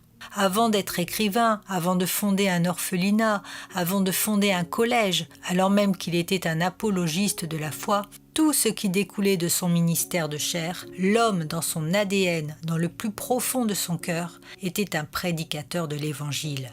Son héritage est donc avant tout un héritage de chair. Même la prédication de toutes ses publications, les sermons, les livres et les lettres, une grande partie de cela coulait directement de sa chair. Je pense donc que l'héritage de Spurgeon est tout simplement ceci. Je crois que Charles Spurgeon et George Whitefield, que Charles Spurgeon admirait beaucoup et se référait comme le chef des prédicateurs, je crois que ces deux hommes sont les plus grands prédicateurs de la langue anglaise, sans aucun doute.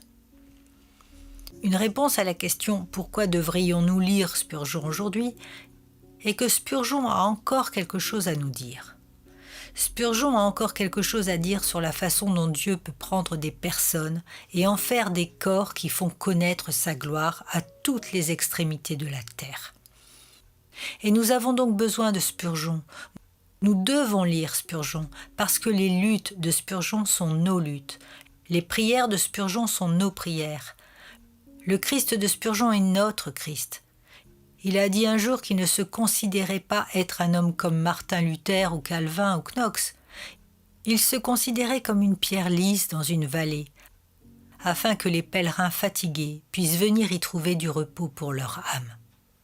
Il y a une romance avec Spurgeon, et c'est plus que ses relations dans l'Angleterre victorienne. C'est plus que son éclat, c'est plus que son imagination qui a rendu ses sermons et ses écrits si colorés. Je pense qu'il y a une passion au cœur de l'homme qui est absolument captivante. C'est comme s'il n'avait jamais vécu une journée ennuyeuse de sa vie. Chaque jour était marqué par l'aventure évangélique, marqué par la rigueur du service ministériel. Il y avait une intrépidité dans sa vie qui devrait nous inspirer tous. Pourquoi nous retournons-nous sur le ministère de Charles Spurgeon ? Eh bien, nous ferions mieux de regarder en arrière parce que nous apprenons des leçons sur la défense de l'Évangile, la manière de prêcher avec audace, de défendre les convictions évangéliques et pour donner notre vie pour la cause de Christ. Quand je regarde le ministère d'un John MacArthur ou d'un John Piper ou d'un Adrian Rogers ou différentes personnes à travers le spectre de la vie baptiste, vous regardez ces hommes qui ont exercé leur ministère au XXe et XXIe siècle et il est impossible de vraiment conceptualiser leur ministère maintenant sans le ministère de Charles Spurgeon. Vous voyez ses empreintes digitales, son influence sur tant de figures du Titanic de la foi au XXIe siècle. C'est un héritage qui mérite d'être laissé. C'est une chose de prêcher l'Évangile devant des milliers de personnes, même des dizaines de milliers de personnes sur une base régulière. C'est une chose d'écrire des livres qui sont lus par milliers, même des millions à diverses époques et lieux, pour un grand plaisir et un grand profit. Ces choses sont de merveilleux témoignages de la grâce de Dieu. Mais Spurgeon est encore plus que cela. Il n'est pas quelqu'un en public et une autre personne en privé. C'est le même homme dans sa propre maison que devant la foule sur la chaire. Le même homme prêche le même évangile, servant le même Christ, et montrant le même caractère divin, le même zèle pour la gloire de son Seigneur et Sauveur. Est-ce là l'héritage que nous laisserons ? L'héritage de Christ. Tout homme ou femme doit mettre à l'œuvre ce que notre Sauveur nous a donné de faire sur la terre, jusqu'à ce que nous soyons en sa présence. L'adorer, le servir et le louer pour toujours. Spurgeon a dit un jour: je ne mourrai pas, mais je vivrai pour proclamer les œuvres du Seigneur. Et dans ce cas, Helmut Selig bute sur cette idée quand il dit « Ce vieux buisson de Londres brûle toujours et ne montre aucun signe d'être consommé. » Et peut-être que Dieu élève un autre Spurgeon qui proclamera sa gloire au XXIe siècle. C'est peut-être toi. J'avais l'habitude de penser que je devais chanter parmi les saints d'en haut aussi fort que n'importe qui, car je dois beaucoup à la grâce de Dieu.